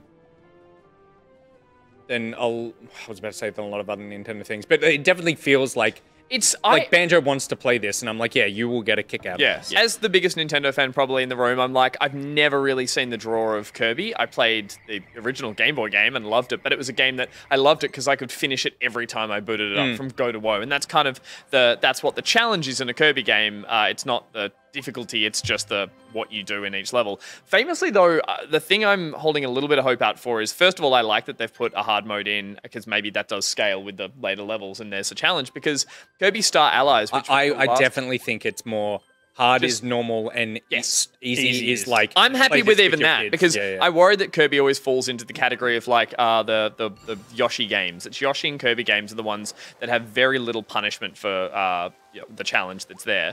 Kirby Star Allies that came out as the previous one famously was like kind of a similar simple Kirby game with a new mechanic that then in the back third of the game, like famously on the internet, has these most insane boss battles that people got like absolutely stuck on, and people played them and then once they'd finished were like, I have so much like a different fondness for everything I just went through. So I don't know if they're going to do that here, but I like that boss fights in particular in Kirby are often very creative, and that if they scale up and the game gets bonkers crazy, that might be a really nice challenge that's later on. I'm going to give it a go when it comes out for that reason, but maybe if they are following the Odyssey template, they're just like, nah, we just want a really polished, holistic Kirby game. I'm seeing old mate Dave in the chat is talking about how, and this is the eternal Nintendo struggle, I feel like, that the original games come out, some of them can come out like 30 years ago. And so the people, when you're putting out a new one, it's like you're putting out a new game now. Who are you putting it out for? Are you putting it out for a new generation of people to discover this thing, or are you putting it out for the people who used to play it, who are now in their 30s and 40s and 50s and whatever, and are like, can't really do both. Yeah, and it's very difficult to do both. And I think something like Mario Odyssey straddles that line of like, there is depth and complexity here if you want to find it, but if you don't, you can go through and sort of just like play the game. I think it's always for me, that's the Nintendo thing of like, it always feels like, who are they trying to market it towards? Not to judge the game, and yeah, I'm going to check it out as well because I liked the idea of it. Not to judge the game of what I wish it could be, but I think with the mechanic, I think in my mind, I was more expecting it to be a thing where I come across a scenario and I go, it's like a puzzle, and I go, okay, I have these tools available to me of I might need to change it to 4 different things to get through this thing, but it's up to me to sort of like nut that out and work it out. Whereas this is very much like, you need to jump over this, so you'll need to be a car so that you can go fast. And maybe later on in the game it will have that, who knows, but I'm hoping that it will have a little more of that flexibility to be like, how do you want to approach this thing, as opposed to, here's a shape, put it inside of you, and now use that in this level. Yeah. What a pitch. And also it is like painfully obvious what you're meant to do. Yes. Yeah. There is no working out. It is, you are the thing, and there's the massive crack. It's always a crack. Yeah. Hit the thing with the crack. Hit the crack. Kirby. Yeah. Yeah. Yeah. So that's Kirby in the Forgotten Land. Those glyphs and symbols, it's just hit the crack. Yeah, hit the crack. Oh, William. William Did the light go out? Yeah, what timing? That was perfect timing. It for William. comes out very soon as well, 15 days. So we'll know the answers to these questions very soon. And then final thing that on our What You've Been Playing, I've just been playing more Elden Ring. Have you picked it up yet? I've picked it up. I've been playing a lot of Destiny though. Yeah. That's it? How far have you got? Okay. My experience with the game so far, I rolled a nude man with a club because that's how I roll. Of course. I ran into the open world and I went left and saw a big thing and I hit it and I did like maybe 1% of its health bar. Yep. and I ran away from it, and it chased me across the world. Yep. Can't lose aggro. Amazing. That's sick. I was like, maybe if I kite it towards What another big enemy. thing? It was a big dude with a big paddle on his back. one of the or something. giants. Yeah. Yeah. And then I ran at the horse dude that I've seen people fight, and I was like, maybe they'll fight each other. No, they both killed me. So then I ran the more direct path to the destroyed church, and then apparently it tells you to go right. I wasn't listening. Well, this is the I went thing left we're saying. again. It's the mini map has Again. the mini map has the little golden arrow, line. and then there's little golden sparkles near the fire you leave and near the one you get to. Nothing in between. But yeah, it's literally said go that way, and B beautifully just goes. I missed that. I went left, and it's like a veteran Souls player missed a signpost, and it's like beautiful. The only thing that I actually absorbed was go to the castle on the hill. So I was like, I'll run at the castle on the hill and find the path. And I got to the base. Dude, man, I'll run at the castle. Just like I got to the base of it, and I found a temple underneath, and I killed a cat boss, cat statue boss thing. I think it's a dog. Yeah. Yep. So I killed that, and so now I've got all these souls, and I don't runes, and very different game. very different game, and I am still a 1 bro because I don't know how to level up. You don't, yep, good. So I'm still naked with a club, Good. and I've played about 45 minutes. Okay, cool. Yeah. Cool. Did you find the tutorial? No. Okay. Oh, the hole. I'm still. Did you go down the hole? Oh, sorry, I did go down the hole. Yes, okay. Lots of people miss the hole. Yeah, went I through the saw door that. I because saw that.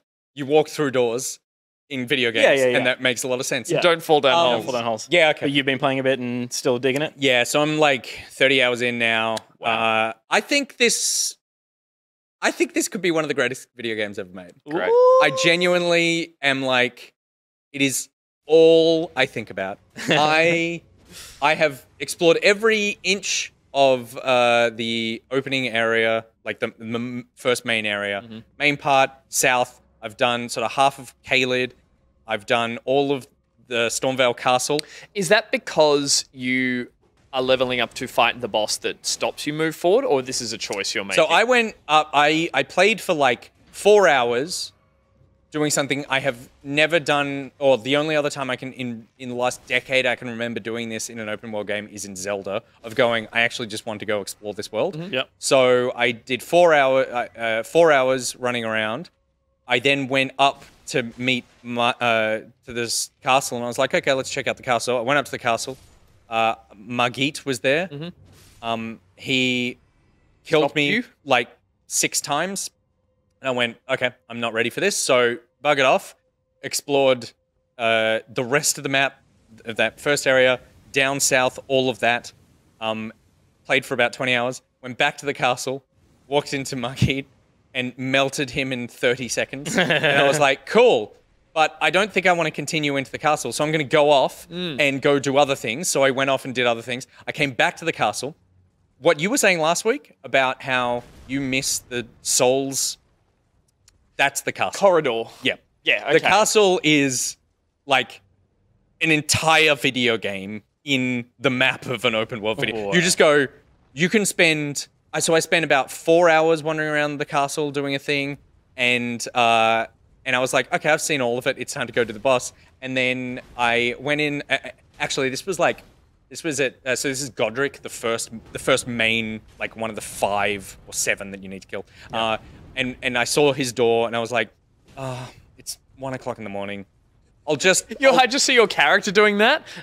It was big literally fog like still riding. and I was like, I'll just poke my head in. You can't poke your head through a fog door. And just You're go, in. You're I'll all the see way. the thing, so I'm ready. Yeah. And then I'll put it down. I'll let him kill me, and then I'll put it down. I poke my head in. A cutscene plays. Yeah. And I'm like, oh fuck, that's so cool.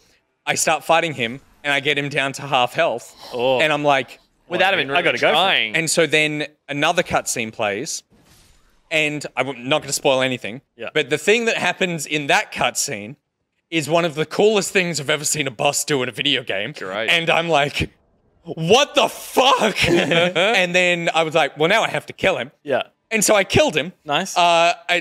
In my first attempt at that thing, Nice. and then I was like, now I can rest. Now I can rest. And then I was playing last night, and realized as I went through to the next huge area, that I was like, okay, up here, where am I going? Let's just poke around the corner here. I poke around the corner, I follow it around, round, and I end up realizing there's a path that you can bypass the castle and just get to the next area. Oh, wow. And it's like, you don't even need to fight.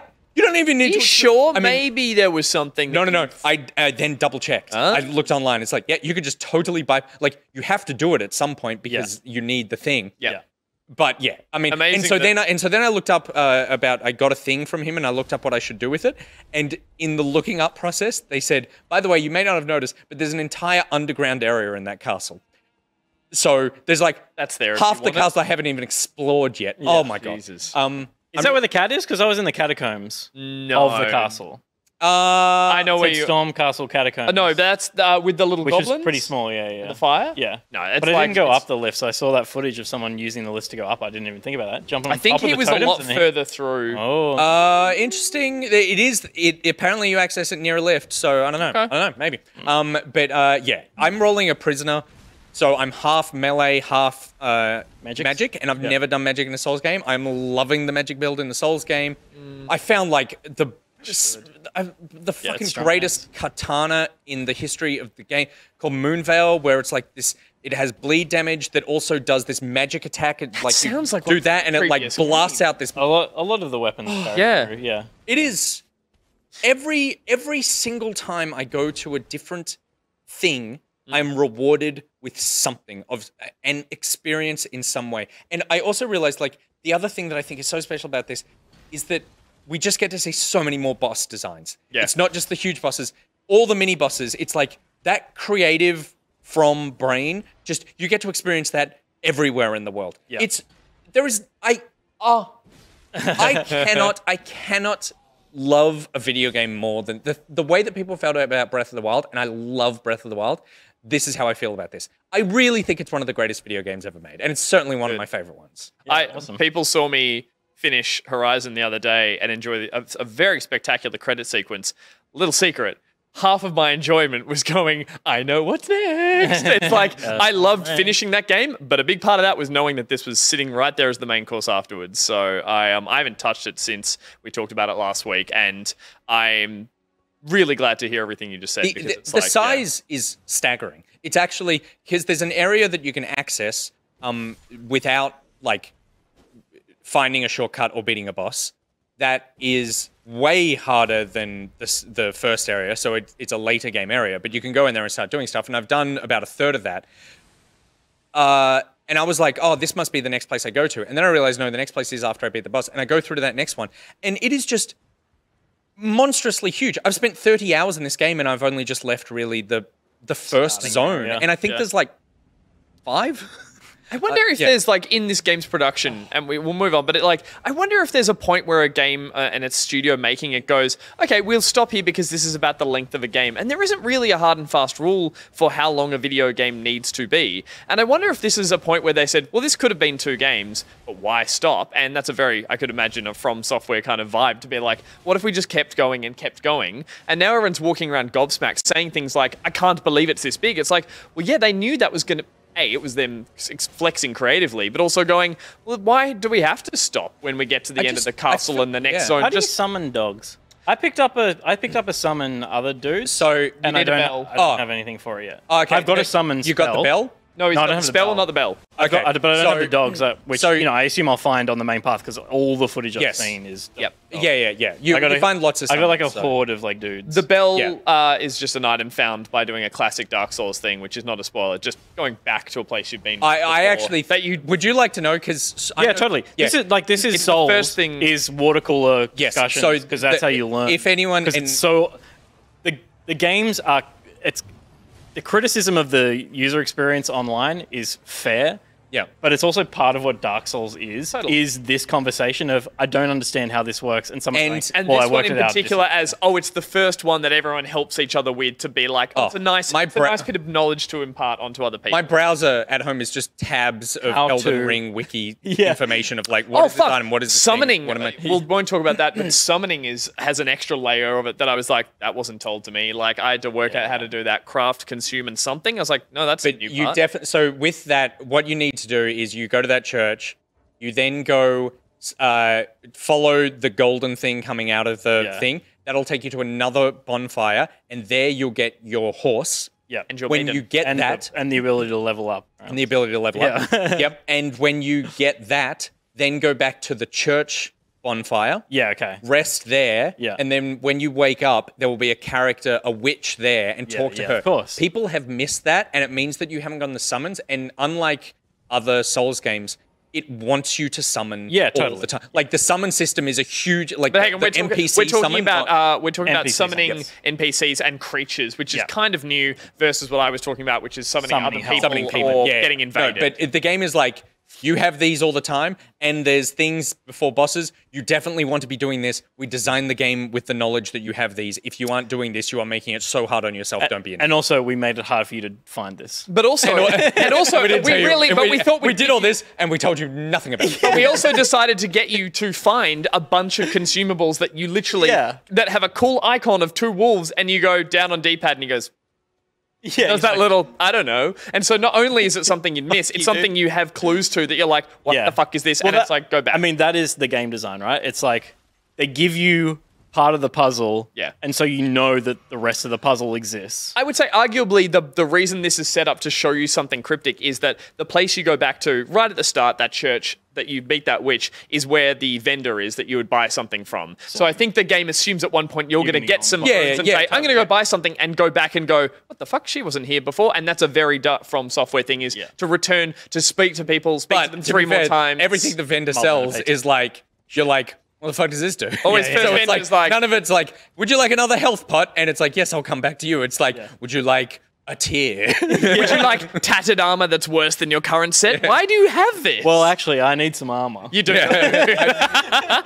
Funny you should mention that. I am very new. Middo Fanfare in the chat said, why should I play this if I haven't played any of the Soul Games? Well, Middo, knowing you love special things, and you play this because it is you play this because of the discovery, the organic way of learning. Like, I think the most incredible things about these games is when you play open world games, most of the time they're like, here is what you need to do, and here is how you need to do it, and here is why you need to do it, and go here and do it. And so then it just becomes like, find a way up to that ledge. Tick. Yeah, it's literally just like, okay, so you've told me everything, I just need to go do it. And this is actually like, discover it all. Now, you can argue about whether or not they obfuscate it too much, and that looking up this shit all the time. I actually love the looking up all the time, because I only find out as much as I need to. But that's why. You do it because you are actually discovering something for the first time in a video game, as opposed to just being told something. Oh, God.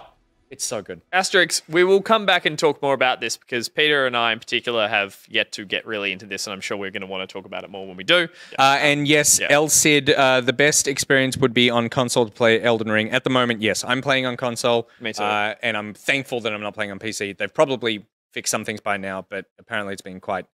There's no ultra-wide support. I'm playing on PC. There's a hack to do that. Not a hack. There's a mod to do that with disables. Any file. It disables online and multiplayer. So, forget that. Okay. Yep. Okay, cool. Well, those are all the video games we've been playing, and we got lots more back pocket coming your way after this short break.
We built this city. We built this city too close to the beach coastal city. We built this city on erosion.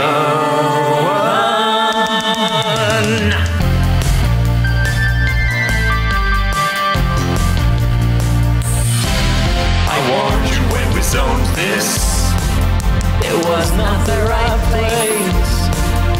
You said you wanted coastal views. Now they're splashing your face. Neck deep in the water is where we sleep at night. Kitchens and aquarium. Oh God, that isn't right. I told you when we built it, this was just far too close. Don't you remember, Bryce? We wrecked this planet. Now we're gonna get eaten by the ocean. Oh God, I'm drowning. I never told you this, but I can't swim. Why did I move here? The water is filling up both my lungs. Coastal City, you claimed another when will this end? Getting blurry. I'm sinking to the bottom of the ocean.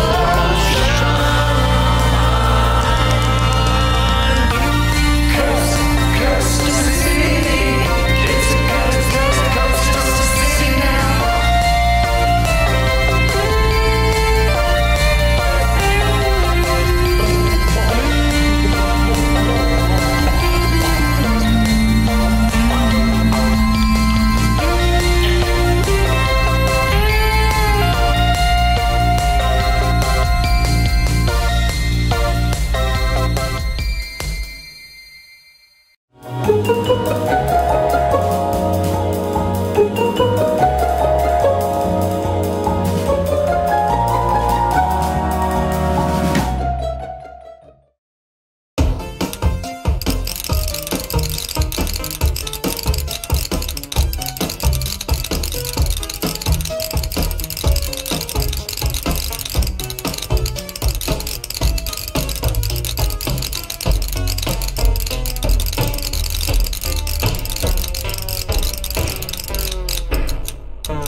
Welcome back to the show, and a big thank you to AllSyntaxErrors and Jepp for the words from our sponsors there, and of course Coastal City for his continued support, and thank you to whoever made the mushroom t-shirt, mushroom button-up shirt. So good. It doesn't breathe at all. No. Also, I'm like growing fungus wearing it because it gets so stanky in there. Aren't you wearing it over a skivvy in that as well? I was wearing a turtleneck. That's a look. I saw someone in chat, and I agree with them. You pull off a turtleneck. No, it's a demand.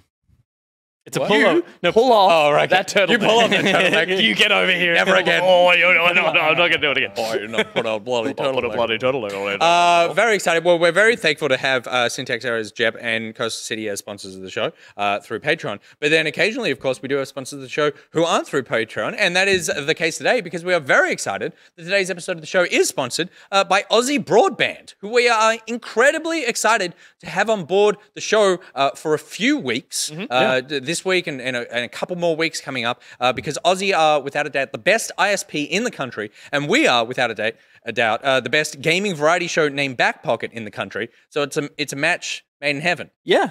The first of those assertions is an Australian opinion. Yep. The second of those assertions is a Nick Boy opinion. Name me one other gaming variety show on Twitch called Back Pocket that's better than us. There's got to be at least two. Yeah, there has to be another one. If there is. If there is, you know what you could do? You could use internet provided by Aussie Broadband to hunt it down. They do not condone hunting down via their internet, but it's the internet. You'll do what you want. Pete, you're with Aussie. Yeah, we moved to Aussie Broadband when we first moved to our house, and they saved us. Like literally. But you had heaps of issues. We had heaps of issues when we first moved, and we were on the phone to them constantly, and they were so helpful. They because the faults were with NBN. And NBNs. The NBNs. And they chased down the NBN for us and whipped them into action. But in a real Aussie we've been using Aussie internet since and have excellent connection. Well, I'm in the market for new internet. You are, because this is awful. Mine's if you caught last week's episode where we all did it remotely and I went on my foam rants, you would have noticed. Internet, not too crash hot. So I am very much looking forward to getting on the dial and chatting with old Aussie Broadband. Yeah. The key is that, their like call center is that's exactly it. I mean, that is a highly sought after part of a business now, is to have like a call center and people to talk to who are just like plain speaking and are just like know that you're stressed already dialing a phone number. Yeah. Well, I have terrible internet and I'm with Aussie, but it's not because of Aussie that I have terrible internet. It's because of my infrastructure, and I know this because I called up Aussie and I was like, why is my internet so slow? And a very nice woman, I believe her name was Kate, talked to me for an hour, troubleshooted everything, and she was like, you know what? There's nothing we can do with this because the problem is with like the wiring and whatever. We are giving you the maximum amount of speed that we could possibly give you. But here's what I can do. And then started rattling off all these things, these other plans that I can get that are surprisingly affordable, that are a bajillion times faster. Yeah. And not only that, she, in the downtime when she was checking, like... Kate was willing to come across to your house and hold the wires together. She would just hold it for me. That was it. She'd make a noise like a modem for you, but the old dial-up one. In the downtime when she was checking like my ping and my packets and whatever, she talked to me about movies. Yeah, we started talking about like how we missed the rom-com. Kate was a delight. And that's not on that call center cheat sheet where they need to bring up topics. Yeah. It doesn't say down there maybe bring up rom-coms. No, it's a Kate classic original. Bring up Mark Ruffalo's early filmography. Bring up how nice the dress was in How to Lose a Guy in 10 Days. That is not on the call sheet to do, but they certainly did. So they're going to help me get on much better internet provided by Aussie, much faster internet. And if you're in the market for internet as well, then we've got some codes that you can use if you're thinking of changing, because I cannot recommend enough. I always thought the customer service was something that you just had to suffer through and that wasn't important, but actually realizing that you can just call and instantly talk to someone who's like, hey, what's your problem? By the way, isn't that dress lovely? Yes, it was, Kate. So we've got the codes. Backpocket10 will get you $10 off per month for 6 months on most of their casual, everyday, and family plans. And the code Backpocket20 will get you $20 off per month for 6 months on their high-speed plans, the Home Superfast and the Home Ultrafast. And there are links in our About panels on the Twitch page below here that you can click on, and it'll take you there, and just put Backpocket10 or Backpocket20 as the code in the checkout to be able to get that deal. Yeah. But we wanted to go one better, because we thought, it's not just like, the call center thing. It's so important to be able to... we also thought, this looks easy. We were like, we can do this. How hard can it be to offer advice? So we can talk about nice dresses in rom-coms all night. Exactly. So to celebrate Aussie's amazing customer support, we thought we would support our viewers. While we can't help you with your internet or ISP troubles, but Aussie certainly can. We are fully qualified to take your calls on how to become better gamers. So this is the Backpocket Gamer Helpline, presented by Aussie Broadband.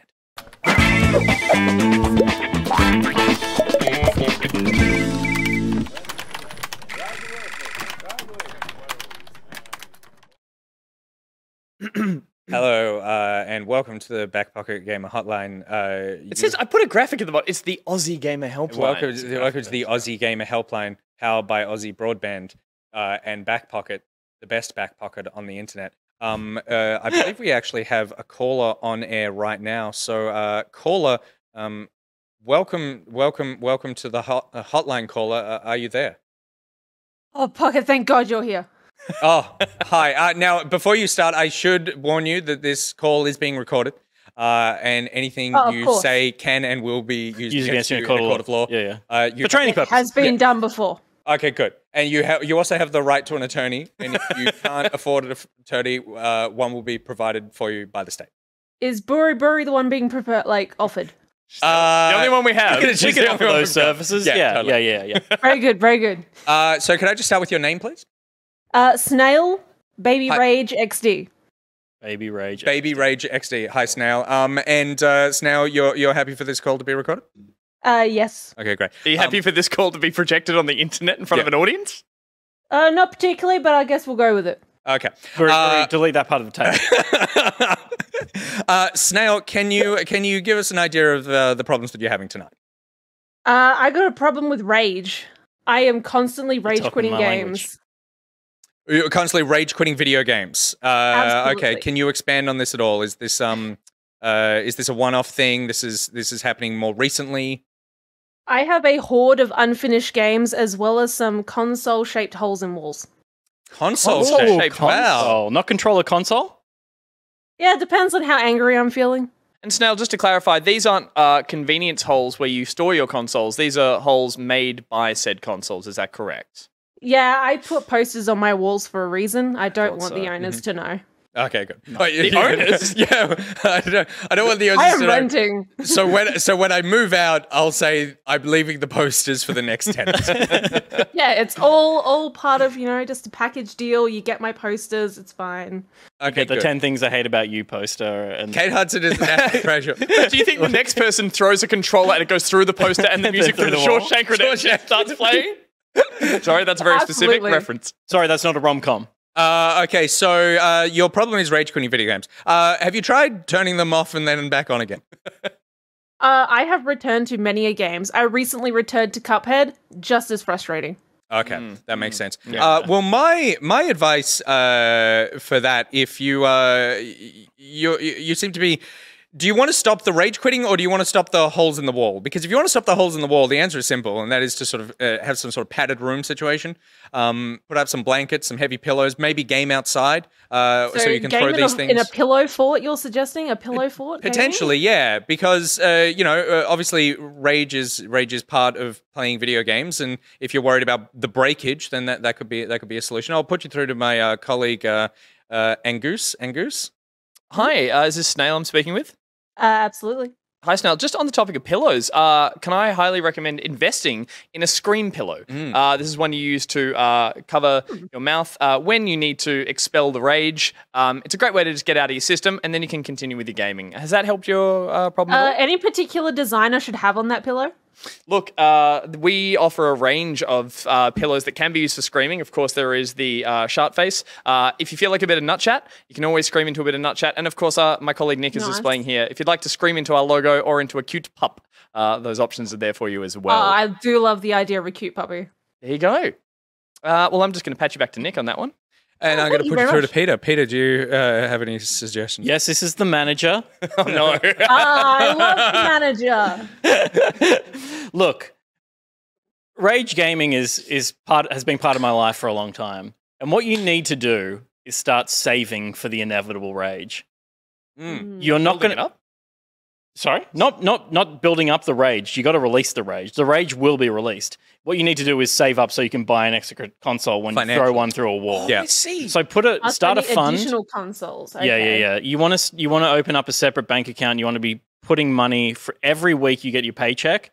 You want to put some money into savings and some of that savings money into the replacement console rage account. I like that. And to further clarify on that, you probably shouldn't be playing games on PlayStation 5 at the moment. You should be I don't playing own a something readily PlayStation available. 5. Should I get a PlayStation 5 and then throw my PlayStation 4? Oh, that's a great idea. That's good. So you've got the backup every already. old gen console becomes a throwable. I like that. Becomes a rage projectile. It's got sharp edges. I like as that. well. Snail, you're Stick giving into us something. You're giving us advice. And the final thing I would say is with I these own that games, segment. BuriBuri, take note of that. If they start throwing consoles, Snail owns it. it's a Snail segment. BuriBuri, delete that part of the tape. Yeah. Snail, can a final question? Are you rage quitting because the game is you've come up to a difficult section that you can't overcome, or are you coming up to sections where you just feel frustrated because you don't understand what's going on or something? A bit of both. I'm also very bad at gaming. Well, that's okay. I would say that there is absolutely no shame at all whatsoever in looking up guides, walkthroughs, video tutorials on how to beat hard boss fights. Drop down the difficulty if you can to be able to get through.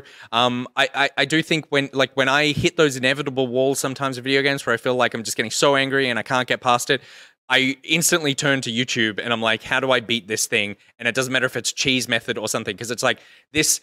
Sometimes there's a difficulty spike that just works against something in my brain, but the rest of the game will be fine. Ultimately, gaming is meant to be fun. And if you're having an opposite reaction or an emotional reaction that isn't joy, then either stop playing the game and that's okay, or make some changes to the game to make it enjoyable for yourself. So we got a Marie Kondo it. Does this spark joy? Yeah, absolutely. And if it doesn't, just throw that PlayStation at the wall. Because that sparks a lot of joy as well. That will. Sometimes. There'll be sparks for sure. There will be sparks for sure. Definitely. Snail, do you feel like we've adequately answered your question? I do feel like maybe one day I will pick up a Souls game. Oh, okay. Well, I definitely recommend not doing I wouldn't do that. I would not do that at all.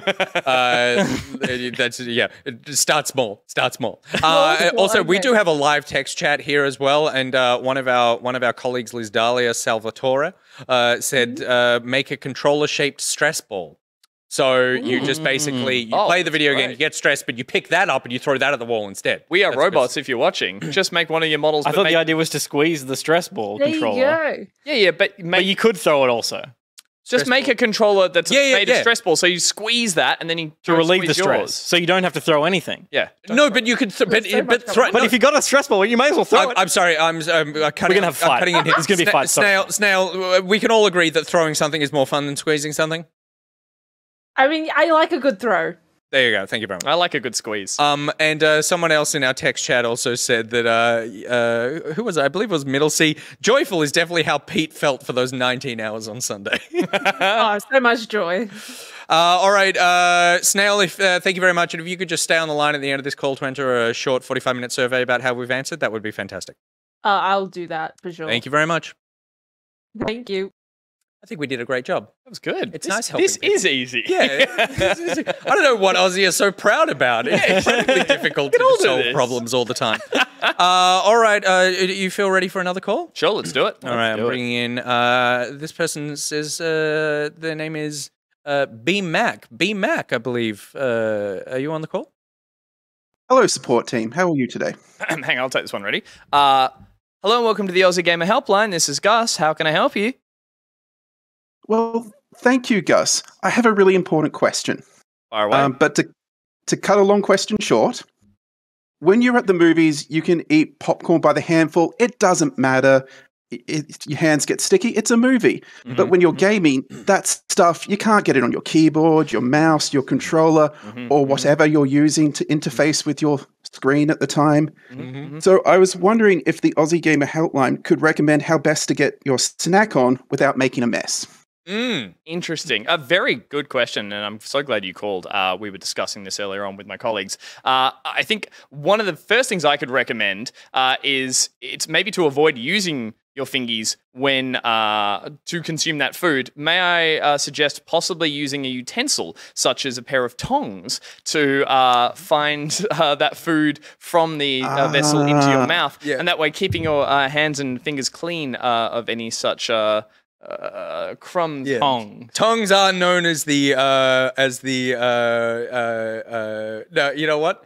That's fine. It's good advice. It's good advice. I mean, that would be my first bit of advice, is maybe to change up from the hand. But I'm sure my colleagues have something far more sensible. I just want a bit of clarity on that. Sure. That does involve putting something down to pick up something else equally as cumbersome as a controller to use to eat food. And you need to eat something that is tong worthy?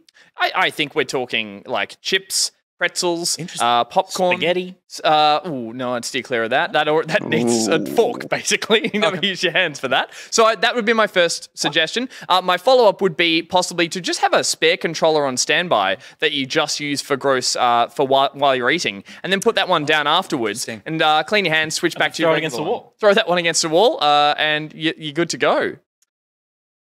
So have a gross controller and a normal clean controller. Have a standby gross one. Never wash it. I was going to say it's very important. Let that thing really build up a gunk, and so that you never feel gross while using that. And create life while gaming. Yeah, exactly. Something's going to grow on that. I mean, eventually that controller might turn into some sort of organic kombucha. And then you've got food. You've got yourself a SCOBY gun. So these are two of my first initial suggestions. So what if you enjoy life and food? What if you enjoy liking food? No, life and food? Life and food. Oh, life and food. Okay, yeah.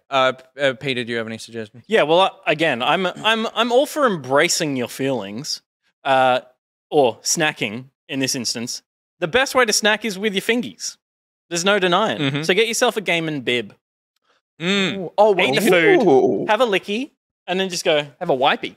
and then have a wipey. I don't mind that. That's a good That's idea, nice. actually. Like a good terry toweling fabric. You could get like a cool gamer bib.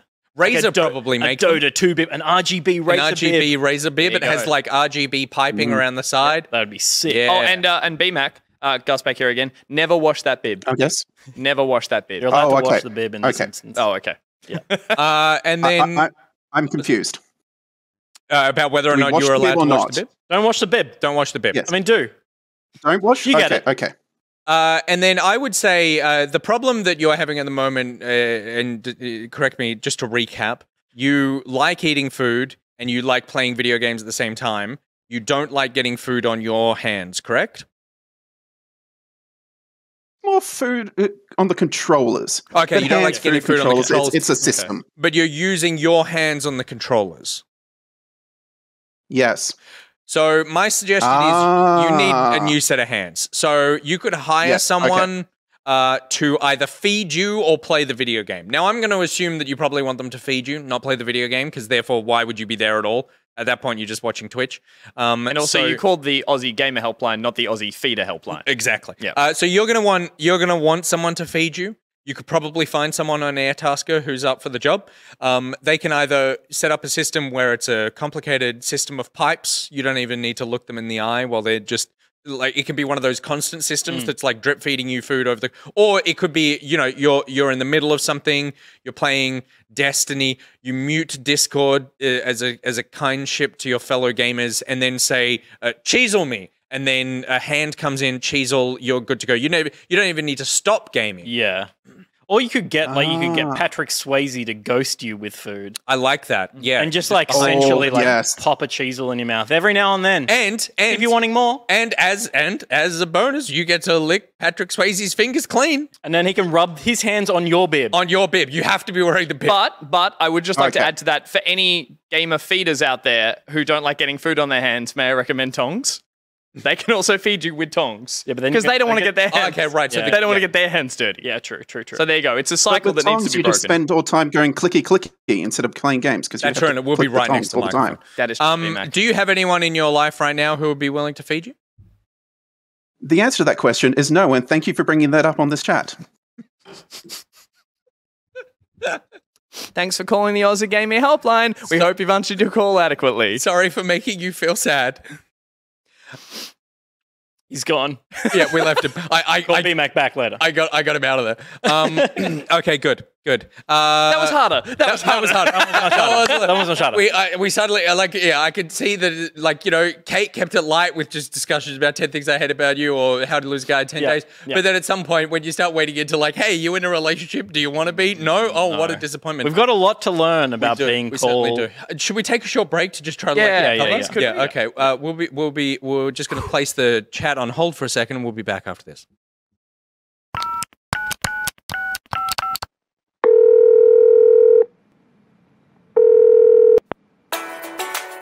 Here at the Aussie Gamer Helpline, we know how much gamers dislike waiting for things like downloads and release dates, so here's a couple of our dads telling their best dad jokes for you to enjoy while you wait.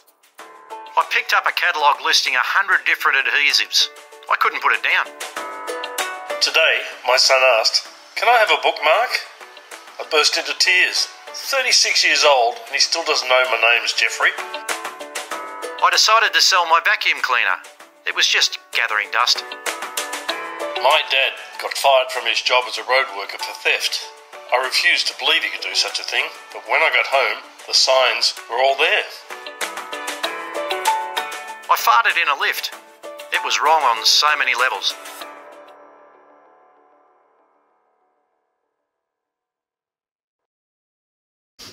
Hi, sorry for the wait there. We just had to have a quick word with our manager. We're excited to be back and providing gamers with all the help that gamers need right now. I believe we have another call. Are you gentlemen ready? Fantastic. Of course, yeah. Ready to go. Very happy, willing, and here. I feel inspired. Out the advice. Caller, are you on the air? Yes. Hello. Sorry, I mean, caller, are you on the line? Hello, can I start with your name, please? Hi, I am Spazarus. Spazarus, it's very nice to meet you. I'm going to patch you through to Peter, who will be handling the bulk of your call today. If you could just hold on for a second. Sure, thank you. It's one of those old ones. Oh, yeah. Like you're actually patching. You're doing the patching. Okay. Wait. You need about 6 more cigarettes, I think. Welcome to the Aussie Gamer Helpline. This is Manager Peter talking. Can I start with your date of birth and your home address, please? Kidding, don't do it. Okay, good, because you're not getting that shit. That's a joke. Your name, please. I'm Spazarus. Thank you. Spazarus, what can we help you with today?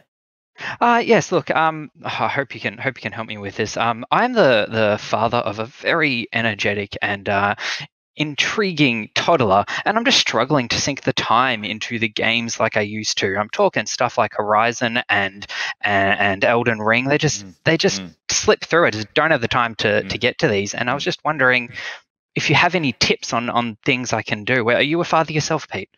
Well, the first thing I would suggest is not having children. You'll have all the time in the world. If we're beyond I don't think point, they accept returns. If we are beyond that point, are we? Yeah, he's 2. Okay, right. 2. You've already imprinted on him, so he will not accept another as a father. Yeah, I think he's passed his 40-day return. Stuck with it. You're stuck. But you're stuck. He's ready to be let go. The wild. If I understand children, and I think I do. Well, I've got to say, 2 years old. That's still quite small. That's lappable. I think what you should do is put that kid in your lap and just play games. Is that feasible? You think I don't have children? Well, is that feasible? Do they do much? They just sleep, don't they? It would be if he didn't constantly go for the controller and cause me to die. Oh, that's why you need tongs. No. Okay. Look. We do actually have a father in the call center here. Do you mind if I pass through to Angus? Hi, is this Spazarus? Yes, hi, Angus. Hi. I think you've been put through the wrong department. I'm just going to patch you on now through to Nicholas. So just one moment. Swear to God. Hi. Can I start with your name, please? Hi, I'm Spazarus. Hi, nice to meet you, Spazarus. What's your problem today? It's not yet. Sorry, the other guys didn't fill me in. All right, this is nowhere near as good sport as I get with Aussie. Look, I'm trying to get help. Finding time to game when I have a toddler around. I don't know what to do. So you have a child. I'll just recap. You have a child, and yes. You are finding it difficult to play video games with the child. Correct. Okay. Because I'm trying to be a good father as well, but games are a priority in my life too. And can I get your name, please? God damn it! How many times do you need this? It's Spazarus. Spazarus. Okay. So you have a child, and you have problems playing games because you have a child. Patch me back in. I believe I could put you through to someone. No, I will be very happy to help you with that problem. Look, as a father myself, you have a choice, and the choice is either children or video games, and you have to make that choice. The only compromise choice is working in games media. And that's what I did. Otherwise, I would have no time to play video games. But instead, I chose to work in games media. And now, well, let's be honest, I don't really have much time to play video games. But I try to find it where I can. So do you know of any, maybe internet Twitch shows who are looking for another co-host because one of them couldn't be bothered to turn up today? Is that something of interest? There might be a couple out there. I'm sure I can find something. Okay, good. I would recommend putting in an application with them. There's no guarantee that it will be paid work, but certainly we will use you for some sponsored segments. I'm sorry, I'm going to put you through to Angus. Sure. Hi, can I start with your name, please? Oh God, no. Sure, no worries.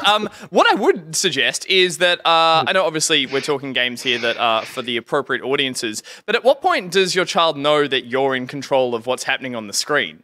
Because at some point, surely there's the ability to sit them down to watch what's happening on TV without them being aware. They're maybe in front of you. They're on the floor. I am long past that point. Oh, I see. I'm so sorry. At this point, I can't provide. Like there are some games he can sort of play. Like he doesn't mind playing Mario Kart if I chuck on all the assists, but I have games that I want want to play, and it's not always Mario Kart. I guess what I'm going for, like, if there's a ability to lose the distinguishing features between television and gaming, you could throw maybe a modesty blanket over your controller while you're playing, and they could just think they're watching more television, and you're sitting back enjoying some sweet, sweet gaming time, while they're just thinking this is a great show about a large pink creature that likes to suck on cars. Or the classic younger sibling is throw an off controller in their hands. Oh, that's a good one. My 2-year-old Russ spends every second day we play Mario Kart as a family, and there's 3 of us on Nintendo controllers, and one of us uses an Xbox controller with one battery taken out, so it doesn't actually boot up the Xbox, and she has no idea. An actual answer to this question could be, you could invest in financially viable is an option, but whether it's a Steam Deck, whether it's a gaming laptop or something that you can use, so you are still spending some quality time with your partner while maybe watching TV or something. She or he may be on the phone or doing something themselves while you are potentially doing that. Barring that, I think that it is important to set some boundaries about going, hey, I need some time here and some like me time to be able to go do this. But from personal experience, open world video games are very difficult to play when you have kids, because they are naturally long anyway, and that's why I gave most of them up except for Elden Ring, which is taking up every waking moment of my life. There's some good stuff there. Just can Steam hurry up and bring the Steam Deck here? Because that's all we're asking, and we would. I'll patch you through to our Valve support desk. Gus, no one there. No, that line hasn't answered in a while. No, it hasn't. Sorry. Well, we hope we can answer. Gus, did you have anything else to add? No. You mentioned there was some good bits of advice there. If you do receive a call back about a survey, please make sure to mention us by name. That always does help as well. And any suggestions we made, a la the modesty blanket, which was mine. Sorry, yeah. Can I just grab your name again? Sorry. We seem to have lost him from the call. That's a shame. Spazagus. Yeah, he must have disconnected. I think we've got time for one more call, and then we'll be done. Yeah, so I'm just going to bring in our final caller here, and. Hello, caller, are you on the line? Oh yes, thank God. I'm in some need of some really quick advice, please. Quick, okay. We can do quick. We can do quick down. Can I just start with your name, please? So I'm Dorosaurus. That's not my real. Wait, you're putting my actual name on the screen? Oh God. Okay. So I am an absolute trash tier at video games. Okay. And I tell all of my friends that I'm really, really, really good at it. Now, I've got all of my friends coming over to play some games with me. I need something that I can play that will wow them. That really means that I don't need to do anything good. Do you know anything? Okay, interesting. Gus, I actually think that you were onto something before with the previous caller. With the modesty blanket? Not with the modesty blanket. Oh, okay. But with the idea of maybe putting on some videos or something. I think I have the best game for you, and you're playing it right now. You're on Twitch. Now, my recommendation would be to throw up Twitch, one of those gaming channels, one with a very small person playing it in the corner that no one would realize. Yep. You just hold that controller up. That's the one without a battery in it. Maybe it's got food all over it as well. Maybe it's your eating controller. You just wiggle that thing around in front of your friends. Bam, you've got yourself an impressed group of buddies. I like that. I could also recommend doing what we do often for the show, which is type in the name of a video game into YouTube, followed by gameplay, no commentary, and you should be able to find a video that doesn't feature anyone talking over the top of it to be able to play. Yep. And as a last resort, maybe you need to impress someone with something that's clearly happening, quote unquote, live. Set up remote access. And pay someone to parsec into your machine and play for you. I like that. That's very good. There's a lot of good back pocket gamers. Get them on a phone Hit call. up the Discord, go like, oh, Smoth, can you play some Destiny for me? Put them on a speaker in your pocket, and that way you can say, watch me do this sick flip. There you go. I like that. And then it's on them to do the sick stuff. And you're paying them. They owe you. Yes. Does that work for you, Dorosaurus? I mean, I suppose just... what if they don't realize? What if they play a game that I already know that I don't know how to play, and my friends realize that I'm actually not playing it? Well, I do have a suggestion. The other thing you could do is play a game that is impossible to play. Anything by Bennett Foddy I'm talking your, what's the one where you're the man in the cauldron? Getting Over It. Getting Over It. I'm talking your Quops. I'm talking a game that is impossible for anyone to play well, and so therefore no one's going to notice that you are in fact doing it badly. But as is often the case in those games, you will just luck your way into occasionally doing something impressive, and then they will be like, oh wow, that was really cool. And if that friend really gives you grief about it, hand him the controller. Say, give it a go yourself. And then suddenly the shoe is on the other hand. Okay, but then we might have to get into a situation like we did with the other caller where I might actually be throwing controllers and keyboards at the screen. Then might we recommend some stress-relieving stress controllers and keyboards that can fly beautifully across your room? Though I will say that your initial problem was, of course, that you wanted to impress people with video games and not let them know that you're a bad gamer. And despite the flaws in ours, we have actually answered that question. You are now presenting a new problem. And we are, of course, just a one-problem hotline. Okay, I suppose, but I mean, can't you take on multiple problems? I think we're losing him. Yeah, the connection seems to be really... mustn't be with Aussie. I think we're going through a short 5-minute tunnel. There? Mustn't be with Aussie. Dorosaurus? Broadband? Hello? Yep. Dorosaurus? Yeah, no. Okay. Sorry, I think the studio is going through a tunnel. Devastating. Yeah. A 5-minute sweaty tunnel to Melbourne.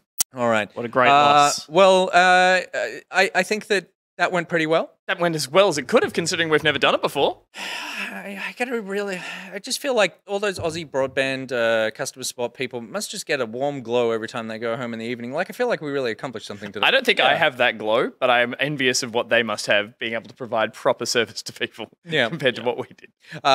So if you want gaming advice, come to us and we'll berate you and tell you you're wrong and make you painfully aware of how alone you are. Exactly. But if you want excellent internet and excellent customer support, then you should head to Aussie Broadband using the codes that we've got in the About panels on our Twitch page there to get yourself some dosh off those high-speed, excellent plans. And there is certainly one for you or the gamer in your life available. All right, we'll be back with more Back Pocket after this short break.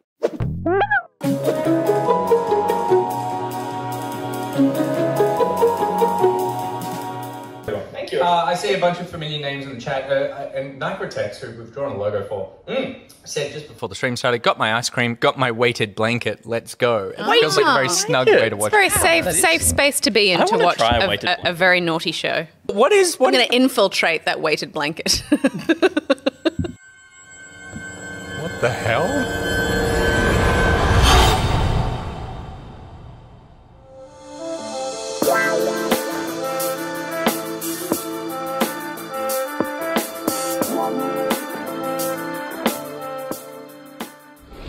Done?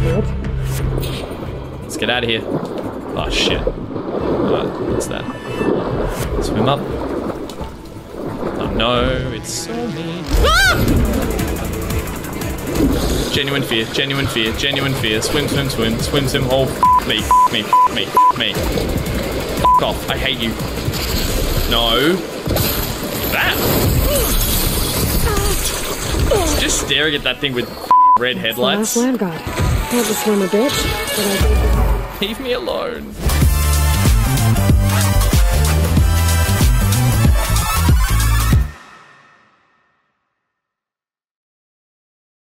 Meet Nathan Roner, a mild-mannered game dev and VR enthusiast. But a freak jewel-severed foot accident has given him hot tub cars for feet and turned him into Rollerstar.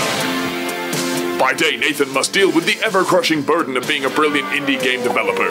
But when the evil Dr. Pocket decides to steal all his money and not make his custom Patreon commercial for 6 months, you must use Rollerstar's flowing locks of customer loyalty to smack that pocket back into place. Patreon? More like Patreon. And after a hard day of crowdfunding injustice, Rollerstar sloshes into the pants of his lovers with his sexy jewel jet hot tub feet. And when it comes to cruising for a feed, Rollerstar rolls right into the thick of it. Hungarian slop doesn't stand a chance with Rollerstar's high-powered hot tub boost, leaping over the Central European cuisine with ease. And don't worry, kids, he washes up real good. Rollerstar. Rollerstar comes with everything you see here, plus everything you don't, including billions of hot tub-borne diseases.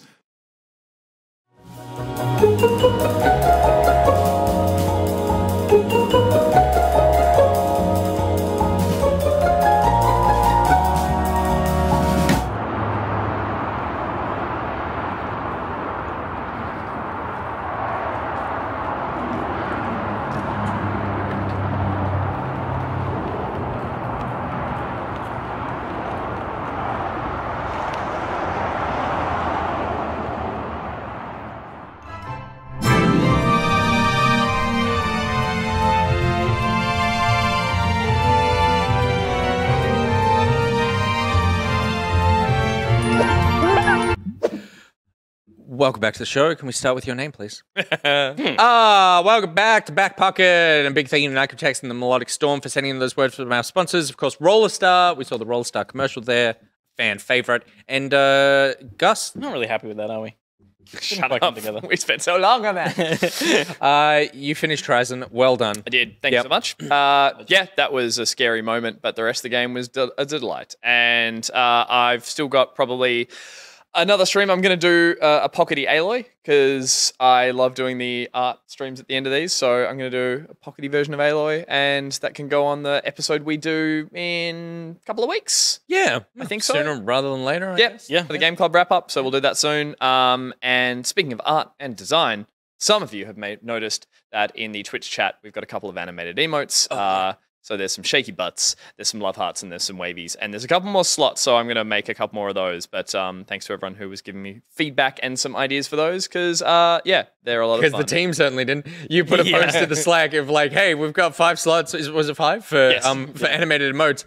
No response. Hit me with ideas, and no one responded because we're all just doing other things. And then I saw that you'd posted it in the Discord, so I was like, yeah, they're on it. And then it was literally like a couple of hours later, a wiggling butt just appears. It's like, well, no one said anything, so I just went ahead and made it. There they are. There are the butts. There's the love it. Waving.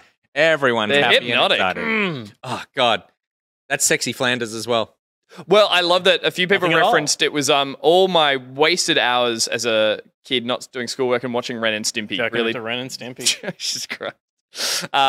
Really came through in spades. So, yeah, there you go. I love it. Enjoy it. And you know what else I love? Tell me. Winning. Pocket League.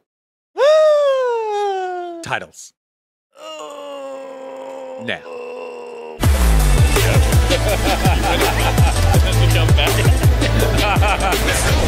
Hey! I'll tell you what. What? Tell us. We're getting use out of those, aren't we? I'll tell you what. You fly a boy to Sydney, you get yourself a new render of the intro with the scores actually in there. Well, he did that. That's from episode 70. We're in episode 72. That is dated. It's dated, so I might go back. I might need another trip. Look, Nick's and then heart when I come back, I'll fix it. The company's going to need. The company's going to need to pay for 2 legs. Oh no, I got the tunnel. Sydney, Melbourne, Melbourne, Sydney. I got the tunnel. It's all He's got the tunnel. He's got the tunnel. Yeah. Use my sweaty tunnel. Use that sweaty tunnel. What do you say though? Please. No, thank you. Okay. Pocket League is brought to you by. Well, I realized the next thing. I realized the next thing coming up. Yeah, is goal. Actually, you know what? I'm gonna save that one for another time because too good. It's too close to a sponsored segment. Yes. Okay. And so that's when I whenever I stop talking, it's because the very rarely seen Nick filter appears and goes, hang on a second. That's the thing Steph and I have that makes for perfect comic timing in our stories. It's just our filters coming up. It's true. At awkward times. So there, that was a Nick Belling tweet that I'll read out for another one. Nick Belling, I'll read out another one, which is from 21 hours ago. So I saw a chorus line tonight and I had a scene which I can only describe as Lord dances to the Mario Kart soundtrack. I will not be elaborating. And if you want him to elaborate, join the Discord. Okay, so Pocket League, a quick check-in on scores. There were some big score updates last week. Yeah, we've got your Martha's is Deads. Did that change at all? We didn't check. Let me check it right now. Open Critic, Martha is dead. Was it 70? Martha is. Martha is a twin. 70. And then, what was the other one we saw? It was... Last week we saw Gran Turismo. And we had to tweak Horizon Forbidden West and Triangle Strategy is the one that came out in the last week. So that's the second one on the board for me in the top 5. 82. It got an 82, which, you can't be unhappy with, but I was pretty good. Privately, I was hoping for a little bit higher. Yeah, I was think a hoping few of the sort of reviews, 85, 86. Reviews came in and said, it delivers on everything it promises, but it is a very slow start of a game, and it is very grounded. It's a fantastical world, but not much happens for you and your main character and the main threat of the story. So it's a bit of a departure from, I think, traditional JRPG fantasies that people are expecting. Lord Phoenix is playing it right now. IGN gave it an 8 out of 10, said Triangle Strategy is shockingly successful at telling a grounded human story in a fantasy world, even if its main cast is extremely dull. The plot is backed up by simple yet well-designed and appropriately challenging combat, but Game Central gave it a 6 out of 10. It's a visual novel that offers the occasional diversion into some engaging turn-based strategy, but would have been infinitely better if it had curtailed its long-winded storytelling aspirations. And that seems to be what I've seen. It's been 8s and 9s or 5s and 6s, and the middle thing that wouldn't have fluctuated so much is not there, so those really dragged it down a bit. You kind of end up with an average of about 82. About 82. Yeah. Kind of point, Apparently the main crux of the story is that the capital city that you rule over has a twin? Doesn't have enough salt. Really? I think, or maybe that's a smaller launching off point, but they were like... You laugh, but the spice trade was an important part of human history. That's true. It's salt. It's salt. Salt. So I'm the only one with 2 on the board on the official list. I've got 3 total. I'm running out of excitement. It's not like Hollow Knight's never coming out, and Starfield and God of War are not going to be till the end. Yeah, I think I've got Ghostwire Tokyo next. No, Lego's up next, I think, for Pete. And then Ghostwire. Ghostwire before Lego? Ghostwire is like in 2 weeks. Oh, okay. Lego's in 4. Okay, there you go. Start of next month. Yep. And then Roller Champ straight after that. And Kirby is soon as well for Steph. Good point. Yeah. Oh, yeah. In like that's 10 good. days. That's good. That's going to drag it right down. Yeah, lower than 70. Yeah. I'll be interested to see how it reviews. I think it'll probably still be 8. Yeah, because they're gonna put Nintendo fan kids on those games to review them as they always do, and then Nintendo bum's gonna Hard to tell. Oh, and Tiny Tina is soon as well, and that's my second reserve. So it probably won't come into play, but I wonder if we're gonna have a bit of a lull and not see this graphic for like 3 more months. Tiny Tina is coming out the same day as Ghostwire. Yeah. Wow. And the same day as Kirby. Kaboom. That's right. Yeah, I was looking at that literally earlier today. I was like, what could next month's Game Club be? All of these. And all 3 of those, I was like, it could be that, it could be that, it could be that. There you go. Yeah. Good. Okay. Well, the Pocket League continues. You know what else continues? We're going to give some headsets away. That's never started. You're right. It's starting now.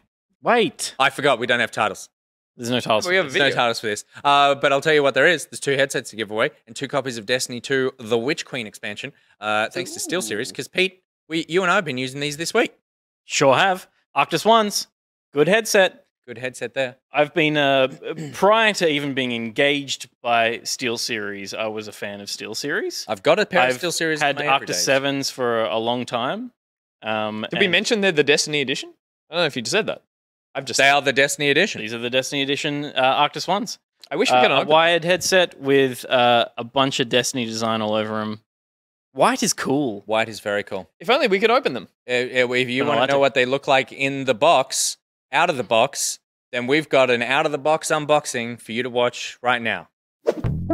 We are here to do an official unboxing of the SteelSeries Destiny Edition Arctis 1 headset and Rival 5 mouse. You don't play Destiny. But I do have ears and a hand. I really should have had a knife. Should I be precious with the box or Destiny branding on the edges here? Destiny branding on the inside of the ear cups, just for you. Just for you. Can we do the peely bits? Yeah, do the thing. Oh, I'm doing it wrong. The nice blue touch here, facing backwards. So that's just for Daddy. Can you hear me? Loud and clear? Oh, look at that. We should also mention... Oh, of course. The exclusive emote that comes with this as well. Look at him go! Look at him dance. Maybe No, not dancing. He's sitting. He's sitting. Look at him sit. Oh, you know what? Oh, yeah. Nice weight to that. Good scroll on the scroll button. 9 programmable buttons. La Source de Jour Rival 5. The branding on them is subtle. It doesn't say Destiny outside underneath the mouse. And you know who that's for? That's for Daddy. That's for Daddy.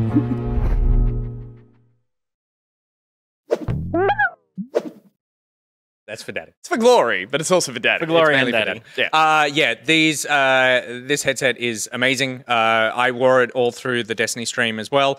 And as you pointed out to me beforehand, because, I was like, hey, Pete, you wore them first. How are they? And you were like, my biggest compliment I could give them is I wore them for 18 hours straight. It's a solid road and they were test. still comfortable. Yeah, totally. They were comfy the whole time. They're super light, and they breathe well. I sweat all over them.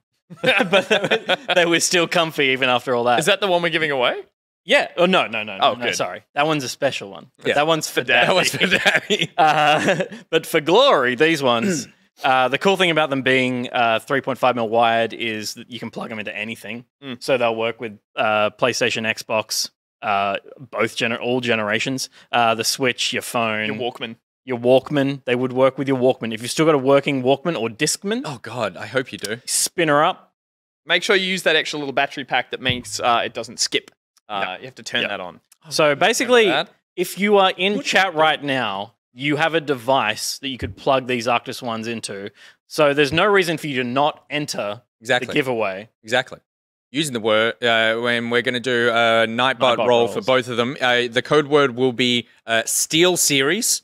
So mods, you can set that up. Ben, you can set that up and roll it whenever you're ready. And they are setting that up right now. I saw someone in chat say I will become a daddy for those headsets, so they're excited for that. I'll also say that SteelSeries also sent me a set of the Arctis 7P, which is their PlayStation one. Yeah. They're so good. Oh my God, they're so good. Yeah, cool. Wireless with the USB thing that you just plug, USB-C dongle that you plug into anything, works on computer, works on my PlayStation. Will not work on your Walkman. Will not work on my Walkman, but thankfully I don't have a Walkman. I do have a Switch, and it works on my Switch, and it works great on my Switch. That's great. So yeah, they are dope as well. They're my now go-to for my PlayStation. It's ready and it's open, and the Steel Series are coming in. Go, friends!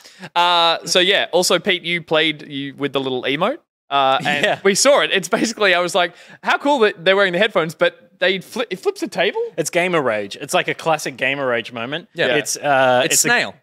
It's Snail, Guardian Snail, clacking away on a keyboard, and then obviously something frustrating happens, wipes the peripherals off the desk, and flips the table with the monitor still on it, and everything goes flying. Good. And then you go into T-pose, and then you go into a cool dance. And then you conga with whoever's next, who will ever do it with you. And we're going to say that the competition is over now. Ben, cut it. Cut the competition. Ben, cut it. Stop it. And I believe we can roll twice on the same thing. Oh, we can? I believe so, yeah. Yeah, groovy.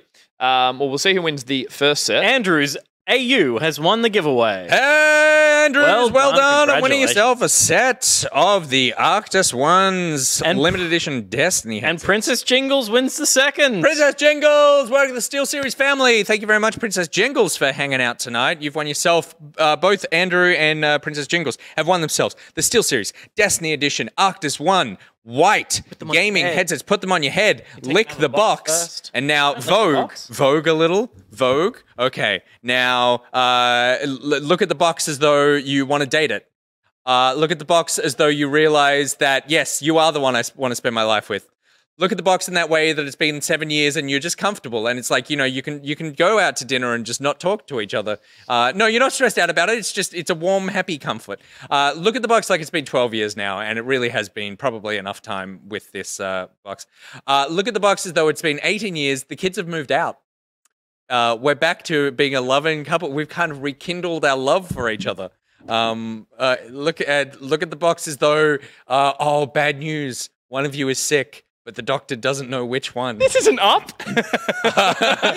Now look at the box as though you've attached 1,000 balloons to it and it's floating away to the sky. Now look at the box like you died, because you're definitely going to die before the headphone, the quality of the audio on those headphones do.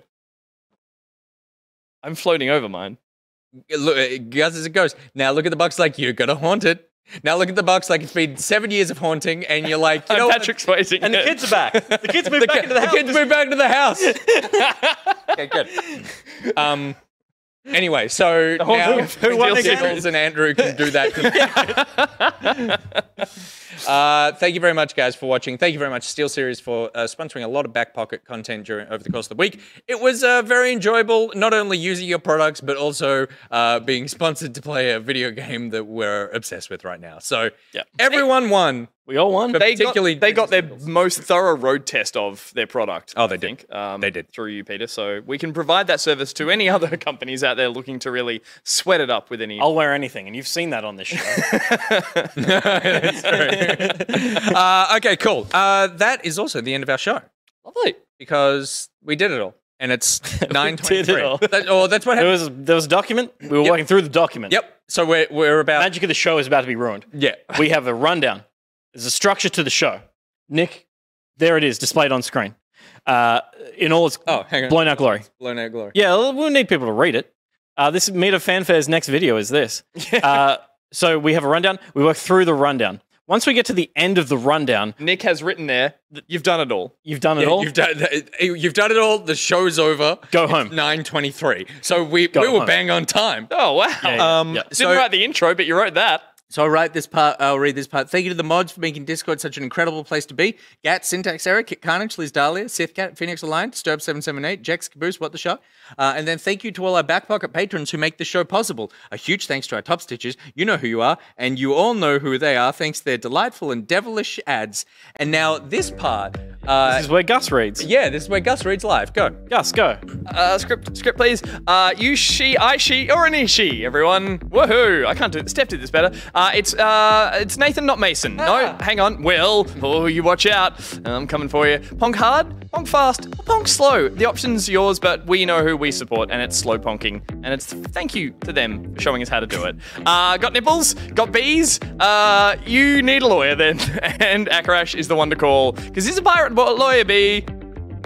Avexia must be just like a pig in shit this week. Absolutely loving it. Everyone's asking for their help, and no one is asking for the Destiny companion app because they're all using it because it's time to play Destiny. He was under the blanket, but it wasn't a modesty blanket. It was a weighted blanket. It's our old near and dear blanket boy. It's Nicrotex. I box, you box, we all box. I can use that for all of them, but Peter boxes best, and he does so when it's a boxy.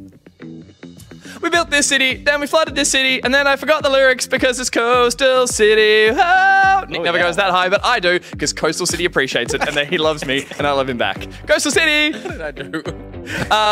The Vega bus is coming, and everybody's sponsoring the game club. Oh no, it's just Vega bus because they're our favorite for sponsoring the game club. Thank you, Vega bus. Love you. A, Timothy. B, Timothy. D. Oh, shit, I missed one. We'll have to start from the start again. Oh, there's no time. Thanks, A, Timothy. Is that Jepp? I think it's Jepp. It's Jepp. That can't be Jepp. Is that Jepp? It's totally Jepp. It's Jepp. Oh, it's so... Evil, is that... Oh, evil spy boy. Oh, you do evil things, but we love you. You spy. We put up with that. And you're our favorite boy. Evil spy boy, you do it all, and we love you for that.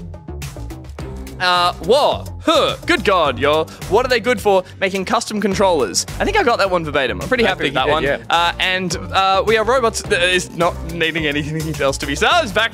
Makes custom controllers. Good for them. Good for you. They're good for your hands. BuriBuri. Registered now twice, which is important because if you do it twice, that makes it null and void. That's a lawyer fact, and BuriBuri told me that, and that means we're clear from being sued. Right, BuriBuri? Whoa, good God, y'all. Don't sue us. Toxic Chorg. Everyone's been saying you've got a little penis sibling, but I can't remember. When we drew this, it was just like it's not your penis. It's like it's your brother or sister. I can't remember. It's been quite a while. Sister. But it's not your penis. It's just your sibling, and you both read together. I think that's very sweet. But to clarify, everyone has been saying it. Everyone has been saying Everyone has. You dream it. We build it. No. Yes. Oh shit! I got it right. Dream PC. That's their new slogan. That verbatim. The oh shit bit's in there too. He just hasn't written that underneath. Is this still the slogan? This is still the slogan. You say end slogan when it's the end of the slogan. Yes, that's written in there too. Dream PC, you're welcome. End slogan. End slogan. It's that easy, guys. You did pretty well. Didn't need a script. Not bad. Actually, not bad. That was pretty good. Not great. Yep. Not great. But not bad. But I don't think you made anyone angry like I do every single time. That's the goal. That is the goal. So I'm going to continue reading the rundown. Stick around for the post show. Presented by It's Up for Grabs. It is up for grabs. The card will still say Freyham. But that's a lie. It's a lie, but it's up for grabs now. And then I'm just going to continue reading verbatim. Patreon.com/back_pocket, YouTube.com/backpocketvids, @backpocketvids, Redbubble.com/people/back-pocket.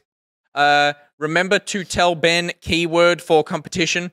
Did you write that down there? And you did. Well, I just have to keep reading the document. That's what happens. Right? True. And everyone's been saying that thing about Toxic Chalk. So that is there. That is there. Good. Well, I think you did, but we should say thanks again to Aussie Broadband, thanks to SteelSeries, thanks to Dream PC, and thank you to you guys. Yeah, and I think we should say thanks to our top stitchers. Gus, take it away. Sweet, that's the credits, and it'll be really fun. We're going to be around for the post show. Will's going to be here as well. You might even be able to come over and sit here. He's going to. He's absolutely. That's so exciting. More than just crutch this time. If you want to see William, you want to see more than just my crutch, stick around for the post show.